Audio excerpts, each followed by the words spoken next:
you single and feeling out of the loop? Put away that mouse and get out of the house. Join In the Loop, Seattle's brand new activities club just for singles. Go to intheloopsingles.com today. Moving 92.5. Brooke and Jubal's second date update. We've been doing these second date updates for a while now, and we've heard a lot of creative excuses to get out of a date. I have an excuse that I like to use when I'm on a date, so I don't hurt the other person's feelings, but if I know it's not going well and I want to leave, I always use the same excuse. I look at them and go, I don't like you, and I want this to be over. That's not an excuse. And it seems to work every time, and so I think I'm doing it right. But not everybody is as smooth as I am. Yeah. Sensitive. Look at you, smooth operator. And Lisa, who's on the phone today to do a second date update, believes that somebody used an excuse to get out of a date with her. Lisa, how are you? Hi, I'm good. Thanks, Jubal. How are you? I'm pretty good. Thank you for asking. So the guy that you met today, you met him online? Yes, on a dating site. What did you do when you went out on your date?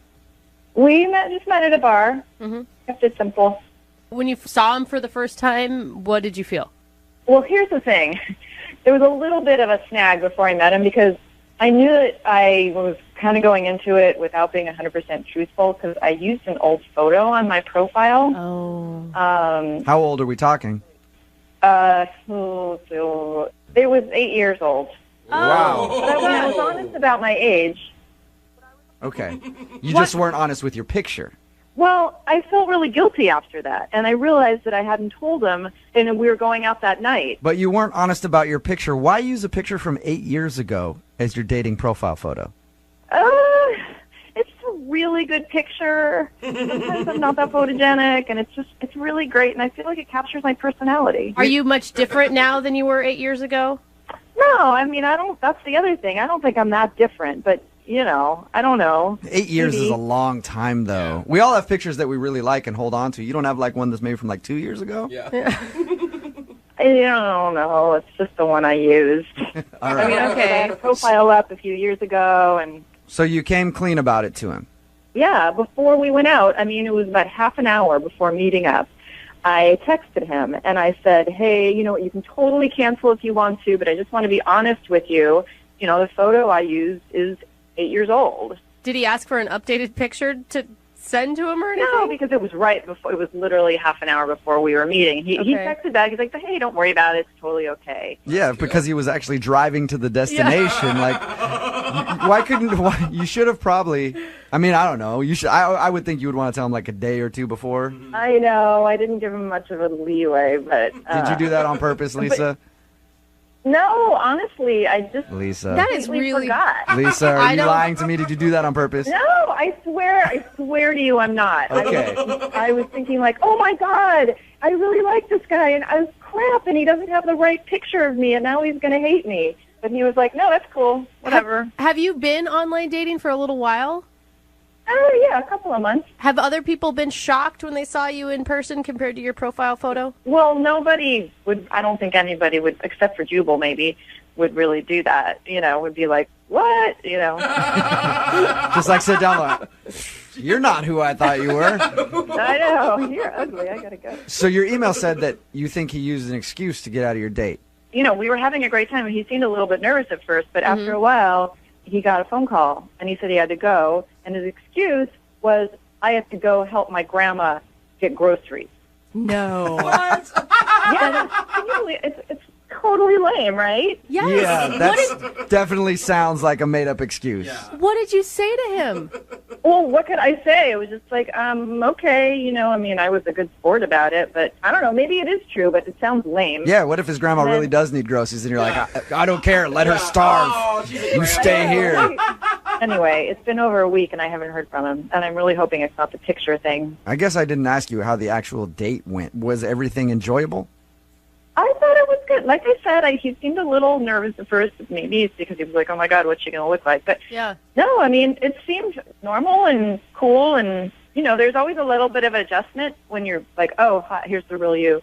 But I thought we were connecting. So no awkward moments where you think that he got turned off, and he didn't seem to be turned off by the fact that your picture was 8 years younger than you actually are. Well, I don't know. Maybe that is what happened. Okay. Like I said, people don't show up and be like, oh, you're not as attractive as I thought you were going to be. You know, they just, I mean, right? You're kind of polite. Can But I ask? I think we can all agree that we're pretty sure that his grandma needs help with her groceries as an excuse to get out of the date. Yeah, I think it is. Well, we're going to play a song, come back, call him, and get your second date update, all right? Great, thanks. You're welcome. Hang on. Moving 92.5. Brooke and Jubal in the mornings. Second date update. If you're just tuning in for the second date update, Lisa is on the phone, and she wants to call a guy named Nick. They met online. Her picture that she uses online is actually 8 years old. So she thinks that might be part of the problem. But she did come clean right before their date and said, hey, just so you know, when I show up, I'm going to look 8 years older. He seemed to not have a problem with that, but she does think that he used an excuse to get out of the date because at some point he got a phone call and then said his grandma needs help with her groceries, so he had to leave. Right. And she hasn't heard anything from him since. Lisa, you know what I think your problem is? What? I think you need to start dating men. Oh, you think he's a little boy? A little grandma's boy. So if his grandma's calling, he's going to get groceries for her. You really want to be with a guy like that? Like, look at me. I haven't talked to my grandma in like 10 years. That's not something to brag I am about. a good grandson. So bad. You know, I thought you meant be a man and not make a lame excuse like that. Yeah. No. I was saying saying, wrong. don't let your grandma run you. man up. You know what I mean? Like, he's got to own that relationship with his grandma. All right, well, we're about to dial the phone number right now, get him on the phone, and find out why he's not calling you back, and if, in fact, that was an excuse to get out of your date, okay? All right, awesome. All right, here we go.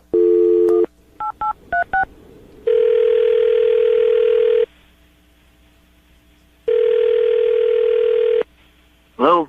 Hey, can I speak to Nick, please? Yeah, this is me. Hey, Nick, how are you? This is Jubal from Brooke and Jubal in the Morning. From what? Jubal from Brooke and Jubal in the Morning, the radio show? Okay. Well, what do I got to say? What do I got to do?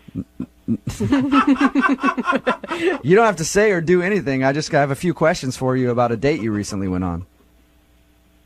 Okay.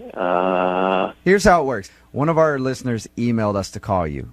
You recently went out with a girl named Lisa, okay? Right. And Lisa is wondering why you're not calling her back. Okay. So, what do I just tell you? What happened, or? That would be the goal. If you just want to straight up just tell me, that'd be awesome. Yeah, I don't know what to tell you. I mean, it just didn't work out. Well, is there a specific reason? Not too much. I mean, There was way too much hesitation. There's definitely a reason. well, no, I mean, she just, listen, when you go out with somebody, have something in mind, and if they're not it, then you move on. I like how your voice just gets higher. I'm just saying, I mean, not everybody's for everybody. Why waste time if they're not for you? That's all. Nick, let me ask you a question. She told us that she had a profile picture on the dating website that was 8 years younger than she is. Does she look a lot different now, and is that why you don't want to call her back? I wouldn't say a lot different, but somewhat different. Like different enough to where you found her unattractive when you saw her? I don't know. I wouldn't say unattractive, but it's just I'm just particular, and she wasn't my type exactly. So I'm just looking for Miss Perfect, and she wasn't it. That's all. Miss Perfect. What is Miss Perfect? Isn't that what everybody wants? Miss Perfect for them, I want Miss Willing. That's what I'm usually going for. Or Miss Damaged Goods. Or just Miss has a heartbeat? Yeah. I guess I just have high standards. I don't know. All right. Are you one of... Okay, I got a friend like you. You're one of those I only date perfect 10 model type guys, aren't you? No, I mean, not maybe to other people's standards, but to my standards, they have to have certain features or attributes that I like. So it was all just like a looks thing. Like her looks didn't meet what you expected and what you like. Look, I'm just saying, I've been on a lot of dates. I've dated a lot of people here and back home, and just, I guess I always find something wrong with each of them, What do you find wrong, though? Like, her cuticles were a little, too white. Are you that picky? Well, if I notice that, sure, that could be something. But For real? No, but it's usually bigger than that. Like this one girl had like really big gums. You know, you ever see that when they smile, they're like very gummy, and that's just. Nick. I'm with you. I'm with you on the big gums thing. It is distracting. Yeah, like horse gums. Yeah. You guys are so shallow. It's true though. What? Brooke, do you want to date a dude with huge gums? I don't know that I've ever even noticed gums. You know, obviously you're looking at their face most of the time, but you know, you gaze and you look down and you see the boobs and stuff. Can I say boobs and stuff? Yeah, you can sure. say You can say that. Absolutely. Well, that was one problem with this girl. They were just kind of like weirdly shaped or something. I just couldn't. Are we talking about a former date of yours, or are we talking about Lisa? Oh no, a former date. Okay. Yeah, no, not like you know. Okay. We're just going through a list of everything wrong All right. with every woman that he's ever dated. I'm just giving examples of why I'm picky. That's all. I mean, All right, big gums, weird looking boobs, things like that turn you if off. they look like that, then you know who knows what they look like when it's off. You know. Okay. So what was the thing that turned you my off God. about Lisa? Well, she had like really, like the nose part was fine, but like the nostrils were kind of small. What? You know what I'm talking about? Like, No. they're just like tiny. Her nostrils are too small for her nose. Yeah, like the holes part. Yeah, I know what a nostril is. I'm just trying to picture a big No, I know, nose but, with like, little. They were just like really small, and like it looked kind of odd. It didn't look like that in the picture, which was surprising. Dude, you've got to be kidding me. Are you being serious that small nostrils are a deal breaker for you? Look, when you're talking to somebody for an hour and all you can focus on is the nostrils, there's a problem. But you And know, that's why I couldn't take it anymore. you probably have a lot of your own imperfections too, right? I'm not saying I don't, but for me, why should I settle if that's not who I You wanna have be with? to be one of the most picky dudes I've ever talked to. Yeah, dude. And I know. Everybody says that to me, but that's who I am. You're hey, honest. hey, And maybe listen, that's look. why I'm single, but what do you want? It definitely is why you're single. I'm going to tell you that right now. But, you know, I would love to find out if Lisa has had any work done to her nostrils to make them smaller. Wouldn't you like to find that out, Nick? No, that's all right. I don't really care. I mean, Oh. you know, it didn't work out, so it doesn't matter. I'm moving on. Well, it's too bad because she's actually on the other line listening. What? Seriously? My nostrils are too small? What are you guys doing to me? What you ambush people like this? Yeah, it's kind of the point of the whole segment. So anyway, Moving I on. didn't agree to this. I know you didn't, but Lisa did, and now she's on the phone. So you might as well talk to her about her small I'm nostrils. here. Like, what kind of freaky thing is that? I could see if your nostrils were too big, but Well, it's just my thing. I don't know what to tell you. I'm picky. That's all. I don't know if you heard that part, but I'm just very. I mean, we have all this stuff in common, and now you're saying it's because my nostrils? My nostrils are normal. No, they're not. Oh my god. Really? I'm sorry, they're not. I've seen a lot of nostrils, and they're on the smaller side. I see at least a dozen nostrils a day, and apparently yours don't stack up, Lisa. I'm sorry. I don't know. I don't know what anybody else thinks about them. I know I'm picky, and there were some very nice qualities you had, and we had some nice conversation. But for me, just me, like I said, I'm picky. They were just too small, and it was distracting. I'm sorry. Nick, how do you expect to find the perfect woman with, like, every single thing on her face being perfect? I mean, you're not exactly Mr. Hottie. You know, you're cute. So what are you thinking? Look, if I have to be single for the rest of my life because I can't find the perfect person for me, then I'll be single, and I'm okay with that. But I'm going to keep trying. That's all. All right. Wow, that's dedication. Well, I have to do this no matter what because it is a second date update. Nick, would you like to go out on a second date with Lisa? We will pay Oh for my it. God, no. It's not a match. It's not going to work. Both of you guys said. Did I hear both of you guys say no to a second date at the same time? Yes. All right. Look, you guys have more in common than you think. The only thing, apparently. All right, Lisa. Well, I'm sorry that we couldn't make that happen for you. Okay, thanks. And Nick, I'll keep an eye out for girls with giant nostrils, okay? Brooke and Jubal in the morning. My deal breaker, whenever I meet a girl, perfect teeth. Hate it. Why? Hate them, just a turn off to me. You like a little snaggle in there? I like that girl to just be screwed up. It's Brooke and Jubal in the morning. I'm moving 92.5. Lots of text messages coming in about the second date update. The guy didn't want to call the girl back because he said her nostrils were too small. Which is so picky. It's ridiculous. I can't believe heard how that. many text messages are coming in commenting on his man unit, though. Yeah, we got a text message about her nostrils. Says, one of my coworkers has slits for nostrils. It's really distracting, and I can't stop looking at them when I talk to her. So apparently it bothers some people. Honestly, I can't stop looking at your guys' nostrils now. This is weird. Just I judging didn't everybody's notice. nostrils. I will say my husband's nostrils are exceptionally large, and it's sometimes distracting. And I think it's from a long life of picking your nose. I've never paid enough attention to nostrils, I guess. I guess I should start. If you want a second date update, all you have to do is email the show, Brooke and Jubal at moving925.com. We will call the person who didn't call you back. Moving 92.5.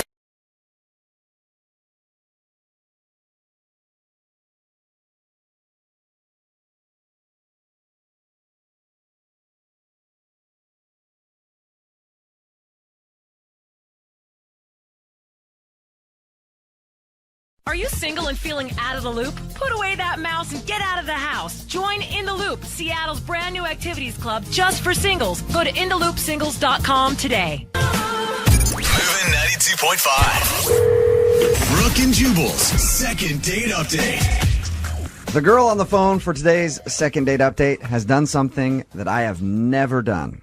Something that I never want to do. She went on a date with an adult virgin. Sounds terrible to me, but that's who she wants us to call today, is a guy named Marcus, and apparently that's one of the issues that she thinks might have been kind of weird on her date, is that the dude is an adult and he's a virgin, and I don't know, we'll get into it. But Tara, how you doing? Hi, guys. Hey. I can't believe we're already dubbing her date Marcus the adult virgin. It's what you have to do. It's what you have to do. First of all, how did you meet this dude? I met him on a dating site. Okay, I was going to say. What website was it? Adultvirgins.com. Yeah. Were you like trolling for virgins online? No, no, it was .com. Okay. All right. And what were you attracted to online about him? We had a lot in common, and he just seemed like, okay, I don't want to sound weird, but he seemed like genuine, kind of innocent in a way, and he seemed really sweet. Okay. So, and how long did you guys chat online before you decided to go out? it was like 4 or 5 days. Like, we had been, like, getting a really nice connection with each other, which I thought was really cool. Like, oh, this is a real guy. Like, I could have a real date with him. Is this the first time you've ever online dated? I've done, like, the cheapo, like, the app ones on your phone. The hookup A little ones? bit of Tinder, a little bit of Plenty of Fish, things like that. Yeah. Yeah. Those aren't where you find the prime grade A beef online. You know what I mean? Yeah. It wasn't like this freebie ones where they just wanted to hook up with you. It was like he seemed like he actually wanted to have a conversation. Of course not. Those ones probably scare him. He's a virgin. So what did you guys end up doing when you went out? We started off and went to a bar, really low-key. We just got some drinks. Did he seem nervous or, did he feel the stereotype, I guess, of a virgin? I mean, there was definitely, like, more of, like, a sweet quality to him than any other guy I had really gone out on a date with. Like, he wasn't pushy. He was a little flirty, but it was like, I don't know, I could feel very comfortable with him. So how was the actual date? Like when you guys were out having drinks, was everything cool? Yeah, it was cool. It was like having really nice conversations and drinking and finding out more about each other. I think it was a really good first date. And how did everything end with you guys? Did he seem like he enjoyed himself? Well, the date actually continued after we got drinks. Oh. Okay. We actually went back to my apartment. Oh, well, aren't you just forward with the adult virgin? What'd you guys do at your apartment? And how'd you lure him back there? Candy? It was very innocent. It was we just literally I just said, want to keep hanging out. My apartment was very close to the bar. We wanted to go back, watch a movie, and we kissed and stuff, but nothing like, So you guys for him- actually watched a movie together? I mean, we started watching a movie. And then you made out a little bit. Yeah. Well, yeah, but that quickly began us getting a little physical. Oh. How physical? For him, like holding hands, or I mean, we didn't have sex, let's just say that, but Aw. we got to know each I other. was hoping you got to demolish his V card. On the first night. Yeah. He's like, F it. So you guys messed around a little bit. I mean, we fooled around and we had been drinking, so now I'm starting to think that maybe I pushed him a little bit or something, because I don't know, I kind of feel bad that maybe he didn't necessarily want to do that. Did he seem like he was bothered by it? I mean, everything you've told me just sounds like he was into it. I mean, he was into it while we were doing it, but it was kind of an abrupt end. He kind of was like, I gotta go, I'll call you tomorrow, and kind of just Okay. left. Well, maybe he was just worried that like things were going to progress too quickly from that point. Yeah, but I don't know. I mean, it's been like 10 days now, and I haven't even heard from him, so Yeah. maybe he's just frustrated with me because I was moving too quickly for him, and he already kind of, told me his deal, and maybe Yeah. I kind of like stepped over.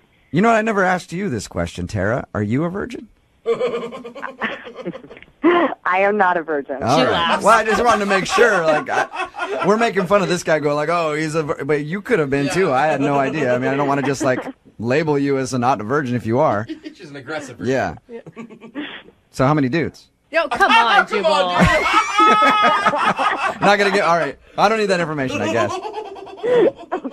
What's the last thing that he said to you before he left? Literally the last thing he said was he would call me the next day. And he hasn't called you the next day. No. All right. I think that's a good sign that maybe he doesn't want to talk to you. All right. Well, we'll play a song, come back, call him, and get your second date update, okay? All right. Thank you, guys. All right. Hang on. Moving 92.5. Brooke and Jubal in the mornings. Second date update. If you're just tuning in for the second part of your second date update, it's sort of a role reversal today. Tara is on the phone, and she wants us to call this guy named Marcus. Tara thinks he might have been a little scared, and she might have been moving too fast for him because that dude is a virgin. nothing wrong with that. Tara is definitely not a virgin, right, Tara? No, I'm not a virgin. But Tara feels like maybe when they were messing around after their date, they went back to her house. She feels like she might have been moving too fast for him because the dude is a virgin. Do you think he's going to be really upset that you've broadcast on the radio that he's a virgin? He didn't seem too embarrassed about him being a virgin, so I don't know. I think he'll be all right. I guess I Yeah, never he asked was you how open old about he it. was. How old is he?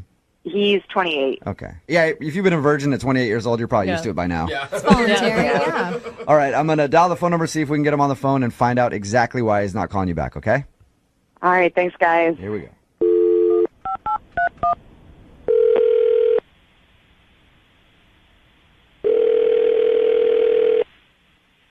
Hello? Hey, can I speak to Marcus, please? Yeah, this is him. Hey, Marcus, how you doing? This is Jubal from Brooke and Jubal in the Morning. From who? Brooke and Jubal in the Morning, the radio show. Okay. I'm calling you because you recently went on a date with one of our listeners, and they emailed me about you. Really? Yeah. And apparently now you're not calling her back. Okay. Who is it? Her name is Tara. Do you remember going out with a girl named Tara? Yeah. Okay, well, Tara sent us an email and said that she really enjoyed your time together, but apparently it's been like 10 days and you haven't called her when you said you would. So she asked me to get you on the phone and find out if she did something wrong on the date. Okay, what'd she tell you? She said that you guys met online, went out for drinks, ended up back at her place, kind of, made out, messed around a little bit, and then at some point you just said that you need to slow down and then you left. So she told you about our date? Yeah. It's in the segment we do called the second date update. Somebody emails us, they tell us all about the date, and then we see if we can get that person on the phone. And today, that person is you, Marcus. Okay. Do you have a few minutes to talk to us about your date with Tara? I guess. Okay. So did you like Tara? Yeah, Tara was nice. Okay, so everything was good, but you're not calling her back when you said you would because? Things moved a little too fast, I guess you could say. Okay.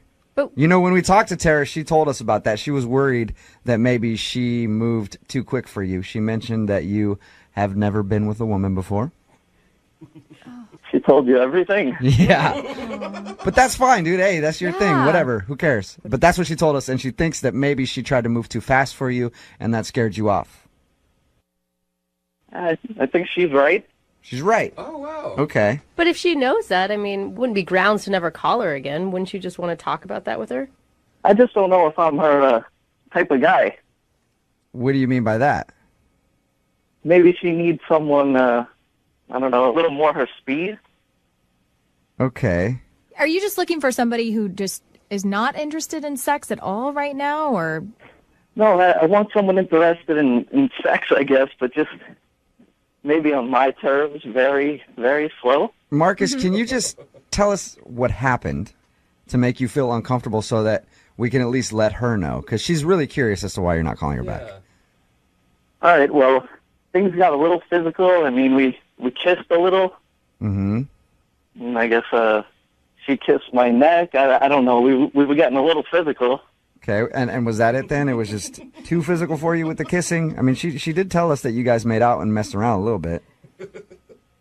Yeah, and then she started to take my shirt off.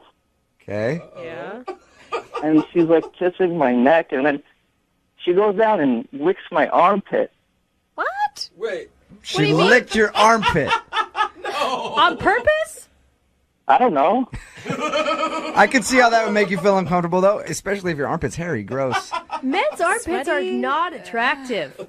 I just can't believe that would be intentional. Well, I guess it was kind of on the side of my armpit, like in the area. She was licking like the area. Okay. So you can't really hold that against her then, because it's not like she like grabbed your arm, held your hand in the air, and just licked your pit.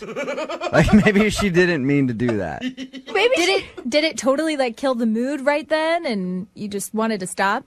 It was actually what she did next that really killed the move, and I said, I need to end this. I got to get out of here. Whoa. What could top licking your armpit? Well, she's in that area, and then she comes up and whispers in my ear, "Can I blow air into your butt?"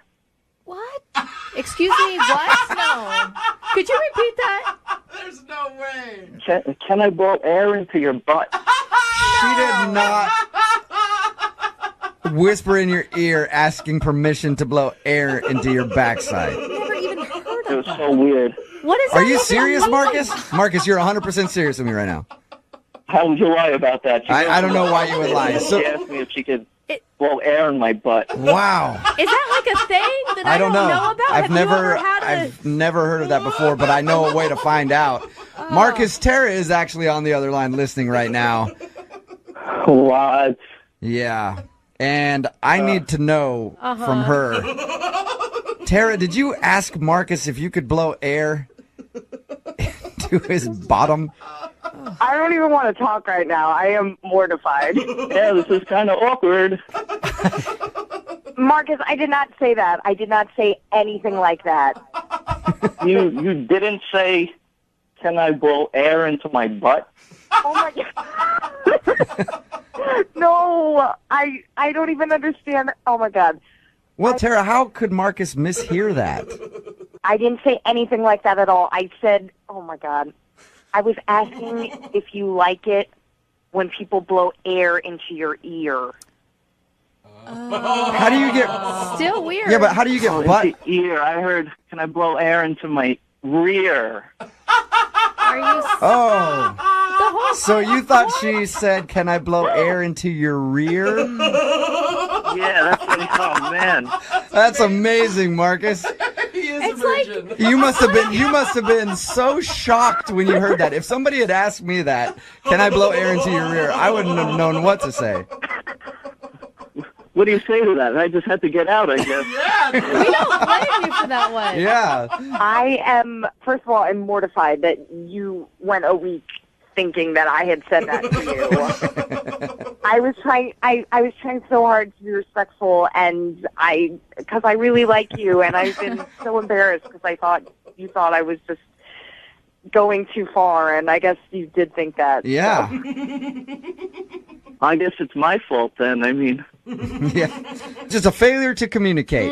Yeah, just bad communication there. That's what it is, because Marcus, I really like you. I think we had a really good date. no, I had a great time until you told me you wanted to blow air into my butt, and that's when things got out of hand. Well, now that you know she didn't tell you that, Marcus, would you like to go out with Tara again? I will pay for a second date for you guys. Absolutely. I mean, as long as there's no blowing air into rears, I'm there. Yep. Tara, can you guarantee me? I don't know if anybody's ever asked you this before you go on a date, but can you guarantee me, Tara, that you will not blow air into Marcus's backside? Unless he asks for it, but other than that, no, I will not. All right, Marcus, you have the no air in the bum guarantee. Yes.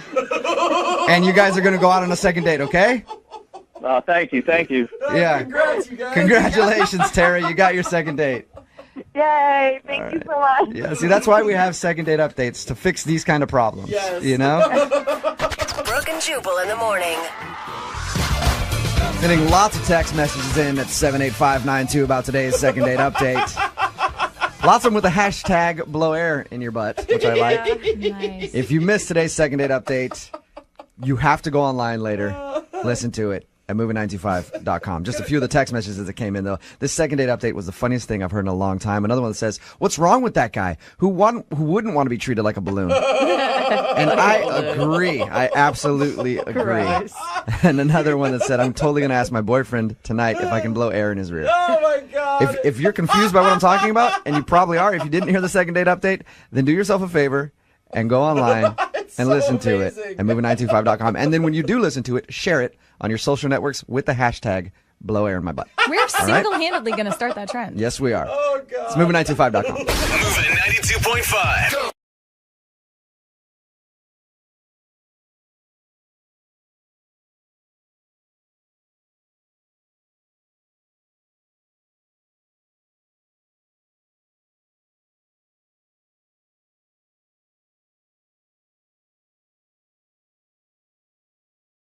Are you single and feeling out of the loop? Put away that mouse and get out of the house. Join In the Loop, Seattle's brand new activities club just for singles. Go to intheloopsingles.com today. Moving 92.5. Brooke and Jubal's second date update.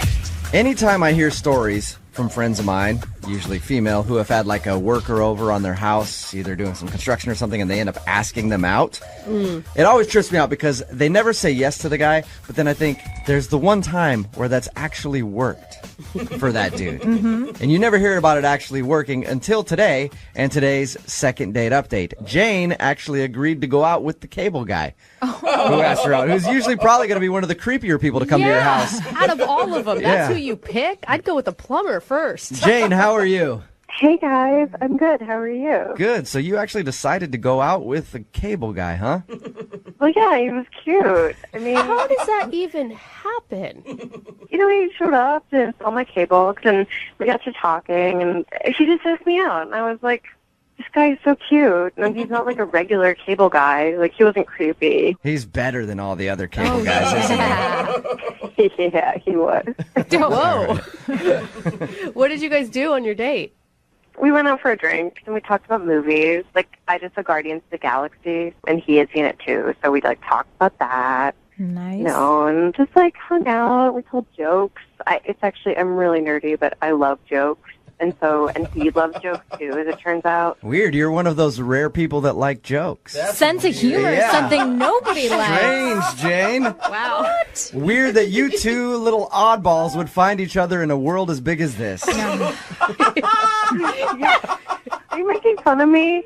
No, I'm not. A Jane. little. I'm not making fun of you at all. A little bit of a joke. So you guys had drinks, Yeah. enjoyed some jokes and some movie talk. Anything else happen interesting on your date? Usual date stuff.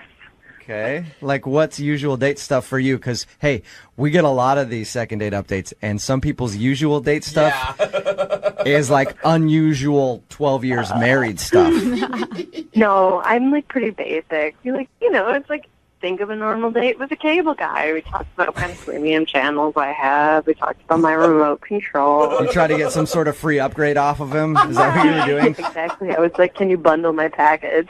Yeah, I bet you wanted him to bundle your package a little bit. that line. That's obviously why you're calling to do a second date update. So he hasn't. No. So he obviously hasn't called you back since your date. Have you talked to him at all? No. Okay. And we do these things. I ask everybody every single time, is there something weird that could have happened during your date? Did you do something weird? Did you say something that he could have thought was weird? I didn't think it was weird, but when I was talking to your producer ahead of time, he actually did think that one part of my story was strange. Okay. And what part of the story is that? So maybe the only thing that maybe weirded him out a little bit is that I have a happy birthday book. You have a what? It's a happy birthday book. What's a happy birthday book? I have no idea what you're talking about. It's a little book that I keep in my purse, and I write the birthdays of people I like in it so that I can remember them and wish them happy birthday. So you have a book with you at all times with everybody that you feel is close to you. Yeah, I think birthdays are special. And you thought that was weird? Kind of weird. I mean, it is kind of, but not bad enough to not to call I somebody don't know. back. I mean, we'd had a couple drinks, and we were just like being fun and flirty. So I asked him what his birthday was, and he told me. So I wrote it down in my birthday book, and he gave me kind of a weird look. So he seemed kind of weirded out that you pulled out a book and wrote down his birthday after he said it. Yeah, he did. Did you explain to him what you were doing? Or did you ask him his birthday and then creepily take out a book, write it down, and put it away back in your purse? No, I explained. Okay. Do you feel like the birthday book weirded him out?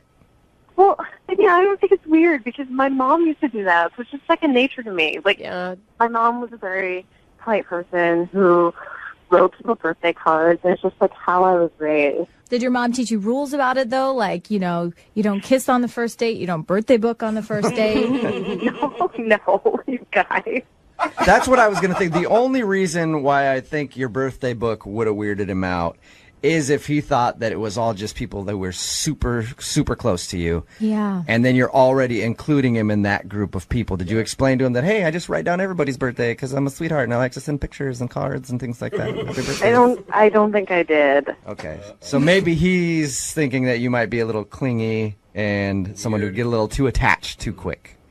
Yeah. That is a big jump to conclusions for writing down one birthday, though. I mean, come on, especially when you're drinking a little bit. How drunk were you guys? Pretty drunk. Thank you, Brooke. I don't think so. Just saying, like, No, all if of a I go sudden- out on a first date with a girl and she's already solidified my name in a book with my birthday next to it, to me, that sounds pretty permanent already. Plus, it's the digital age where all of this information is already readily available online. So it's kind of taking a special effort to physically write it down in a book. But that's what I like about it, because nobody writes things down anymore, you know? I think it's thoughtful. I think you're nice. All right, well, we'll play a song, come back, call him, and get your second date update, all right? Thanks.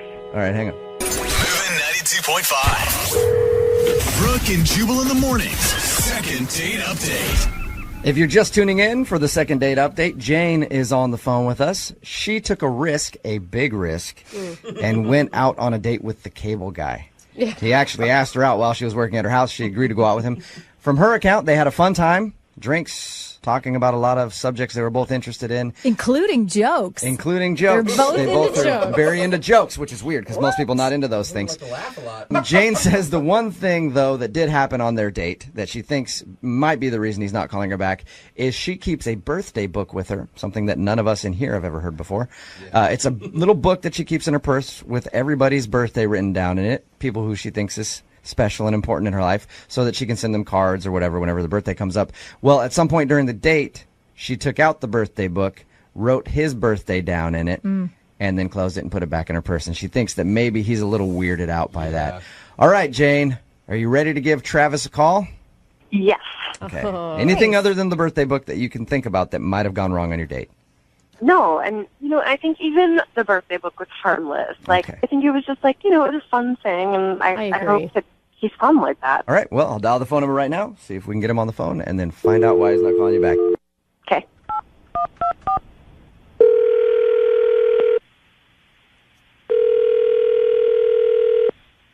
Hello? Hi, can I speak to Travis, please? This is him speaking. Travis, my name's Jubal. I'm having a problem with my cable. Came over and worked on it a little while ago. I'm not sure if you remember me or not. No, I'm not. How did you get my cell phone number?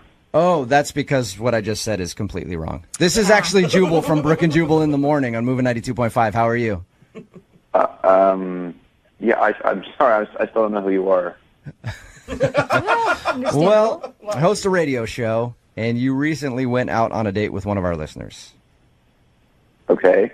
She says that you're not calling her back after your date, and so she emailed us and asked if we could get you on the phone and find out why. Her name is Jane. Jane, you recently went out with her after you came over to work on her cable. I guess you asked her out, and the two of you went out for drinks.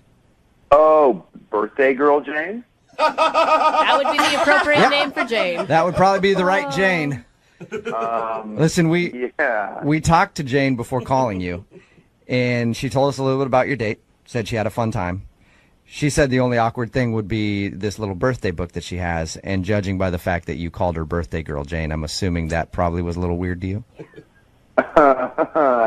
She told you about that, huh? Yeah, she did. I thought that would be a little strange if I was on a date with her and she did that. So was that was weird for you? Yeah, it was. Yeah, it was really weird, actually. Just because she wrote your birthday down, that was like too strange? Well, I mean, she kept asking for my birthday, and like I told her, and she closed the book, and she said, "Travis, I will never forget your birthday because you were special." Okay, that's a little But that's weird. kind of sweet. I mean, she's drunk. I mean, was she slurring a little bit? Like, that's what I picture, though. I do a picture of the hammered girl just like, I'll never forget your birthday because you're special. You're so special, Travis. Is that how it happened? Well, yeah. I mean, it's the first date. I mean, that's pretty weird saying all this stuff. But anyway, she starts like, she forgets that she had birthdays for her like girlfriends today, so she starts texting them. Oh, no. She was texting her friends that she saw in the birthday book that she has. Yeah, and she like makes me grab the phone and sing "Happy Birthday" to one of her friends. Oh, dude. Oh, that sucks. that's kind of funny. No, I would be annoyed with that. Like, she put you on the spot and said, here's the phone, sing happy birthday to my friend Janet, or whatever. Is that what happened? Yeah, it was just kind of annoying because, like, we're at this bar and I'm singing "Happy Birthday" to one of her friends who I've never met before. Did she seem really drunk at this point?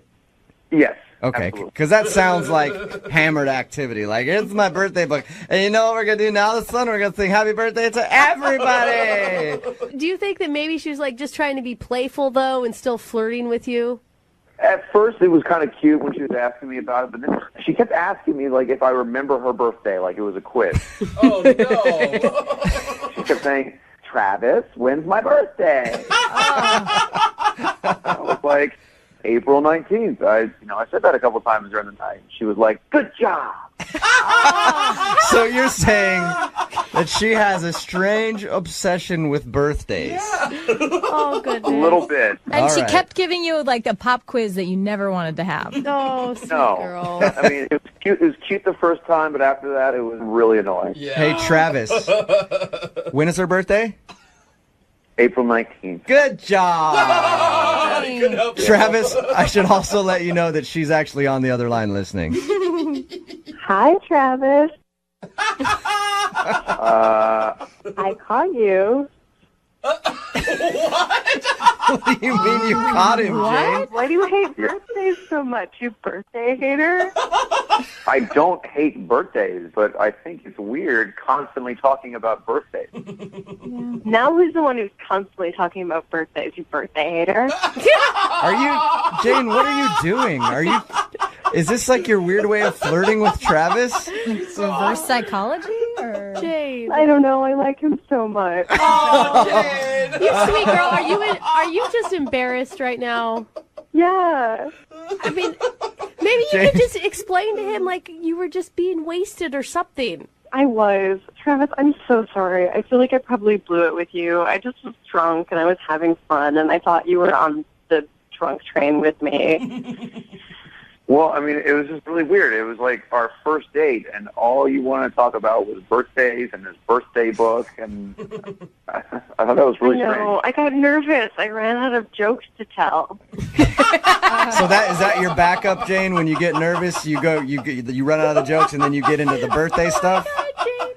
Oh my gosh, you guys. When I get nervous, I just don't even know what I'm doing. I get so confused. It's like I black out from nervousness. Oh my God, it could be worse. I agree with that, Jane, because I just heard you a second ago trying to flirt with Travis in order to get him back about the birthday thing. I can tell that you really get flustered.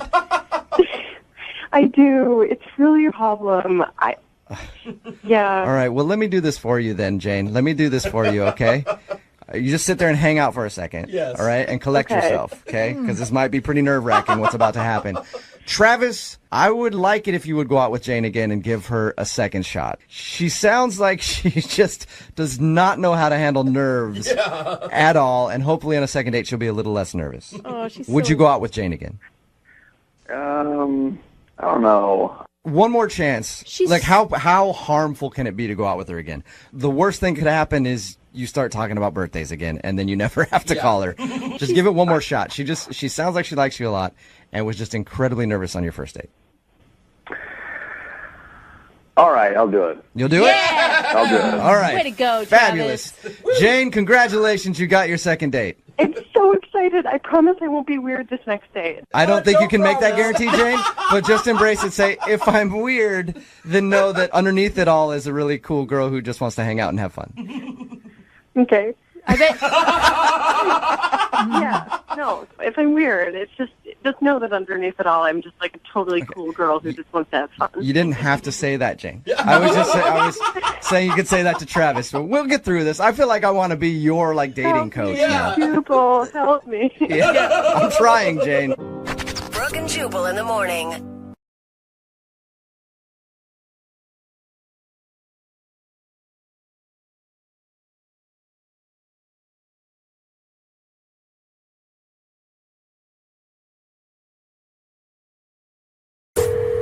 Brooke and Jubal's second date update. The guy on the phone for a second date update today in his email said that he uses Tinder all the time. He loves it. Okay. And he's had a lot of good and bad dates, but this is the first time he's emailed us because he thinks he might be ready to jump off Tinder because he found the one. But now she's not calling him back. His name is Keith. What's up, Keith? Hey, guys. How's it going? Can I take a guess that you met this woman on said Tinder? I did meet her on Tinder. Okay, cool. And what's her name? Her name is Heather. Okay, so tell us a little bit about Heather. So I met Heather on Tinder, and I had a good feeling about it. I swiped, and it was a match. And that's good because you wouldn't have been able to meet her if you didn't match. I'm sorry, guys. I'm just really nervous talking to you guys. I'm a big fan of you. Just pretend like you're messaging with us on Tinder. I'm sure you have a lot more confidence there. Jewel, that's really funny. I like your jokes. Well, thank you. I appreciate it. You said you were kind of a Tinder expert. Was there something that made her different from all the other people that you see on Tinder? Well, she had a really good picture. It was funny. It wasn't just of her. It had her dog in it. It wasn't just a normal, shot that it's the best picture she's ever taken. So I thought that was good. Okay. Awesome. Okay. Dogs always make Tinder better, I swear. So tell us about your date with Heather. What'd you guys do? So we decided to meet up at a bar, and I got there first, and then she got there. She said that she had trouble recognizing me, which I get a lot because I don't really use my picture. It's some guy that looks, kind of like me. What? Right. Why are you on Tinder not using your picture? What are you doing, man? Catfishing. Well, I mean, he looks just like me. So why not use yours? I tried using my picture, and I never got anything. And as soon as I used the other picture, I was getting matches all day long. Is that because he is, granted, we all are working with what we got. Is this guy, though, the picture you're using, is he a lot more handsome than you? Is he like the good-looking version of you? I mean, I wouldn't say a lot. A better chin, maybe, but that's about it. Okay. How could you ever get a follow-up date if someone shows up to the date and you're not who you say you are? Well, I just tell them it was from a different time in my college days. Oh, all right. So yeah, That was me before I got a job and gained a few pounds or whatever. All right. So is that what you told Heather? I just, I mentioned that it was from another time, and she kind of, shrugged it off, and we kept going. I thought we were having a good time. Okay, what made you think you were having such a good time? We found common interests. We like talking about celebrities and Hollywood gossip and, all the stuff that's happening. Okay. All right. So did you guys just gossip for a few hours and that was the whole date? I wish. Oh, okay. I mean, I'm not really sure what happened. It was somewhere around the middle of the date. She started feeling uncomfortable. Just the conversation wasn't flowing the way it was in the beginning. And, Okay. I'm just not sure. Did you ever recover from that, or was it awkward after that? It kind of got a little more awkward. I thought get some more drinks, kind of loosen up a little bit. So I ordered a bunch of drinks for the table. Maybe too many. I got 3 and she got 3. What? You ordered 6 3 drinks? for each of you? Let's just get hammered. Yeah, I thought, we'd make it fun and try and get a little loosened up. What did And she say? Did she pound the drinks? So she actually didn't drink any of the drinks. And I'm sitting there, I'm like, I ordered all these drinks for us, and I'm not going to be able to drink them. And, yeah, she kind of just said that her friend texted her. I'm not really sure. Yeah. Okay. I'll tell you, if I was in her situation, I would feel like you were trying to get me hammered so that, I would sleep with you. Oh, well, I mean, not necessarily. Not necessarily. Whatever happens, happens, but that's not, it's not my intention. All right. So did she just leave and cut the date short? Yeah, she said, I got a text from my friend. She needs my help, Yeah, and right. I'm going to get out of here. But I never really saw her look at her phone or anything. Okay. So, She didn't even pick up her phone at all. Just, I got a text. I know I can feel it in my pocket. It's from my friend. I have to go. Yeah. How many times have you tried to get a hold of her since that date? Like 4 or 5, but it's only been a few days. Oh, my gosh. She obviously doesn't want anything to do with you. You think so? You think it's Yes! obvious? You catfished her, then you tried to get her drunk, and then she lied about having an emergency. Nobody has an emergency from a friend. It just doesn't work that way. But we talked a lot about celebrities. What? Oh, well, there you go. So to me, the date went well. Well, we'll play a song and then come back and call her and get your second date update, okay? Can I just say one more thing to you guys? Sure. I got to say, it's an honor and a privilege to be on the air and doing this with you guys. I listen to you all the time. I'm a huge fan, and I love it. I love it. All right. Well, now I hope you get a date. But Yeah. we'll do it right after Yeah. this. Hang on. Moving 92.5. Brooke and Jubal in the mornings. Second date update. I really don't understand why Keith isn't getting a call back from his date. Let's recap real quick. Really? He met her on Tinder. He actually catfished her by having a picture of some other dude as his profile. Then they met up and they hung out, and there was a lull in the conversation, so he ordered 6 drinks for the table, all at the same time, 3 for her, 3 for him, in an attempt to get her hammered, so it would lube up the conversation a little bit. And then she said she had to leave because she got a text message from her friend there was an emergency, although she never looked at her phone. So I don't get it. Sounds like a pretty successful date to me. Keith, are you ready to call Heather? Yeah.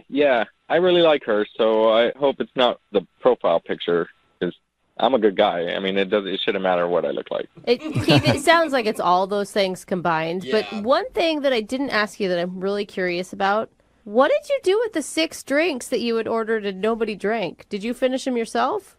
I did. Okay. Oh, She left. I didn't know what else to do. You're Okay, always perfectly so good alcohol. Somebody had a good night. It just wasn't her. yeah. I didn't drink them all at once, but I did drink them all. I sat there for a while and talked to the people around me, the tables around me. Okay. Some friends? Yeah, so there's one guy with just 6 drinks at his table, at least talking to people. All right. Well, I'm gonna call her right now, That's a Keith. great Here we go. Hey, Jubal, when she answers, can you tell her I'm a good guy? I'm really funny, just like you. Sure. Just like I'll you. tell her. He's pretty much like you. Yeah, I mean, pretty you might as much. well start using Jubal's picture for your profile. Go for it, dude. I don't care. All right, here we go.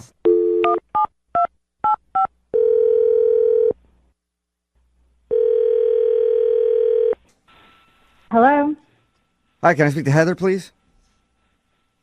this is Heather. Who's calling? Hey, Heather, how are you? This is Jubal from the radio show Brooke and Jubal in the Morning.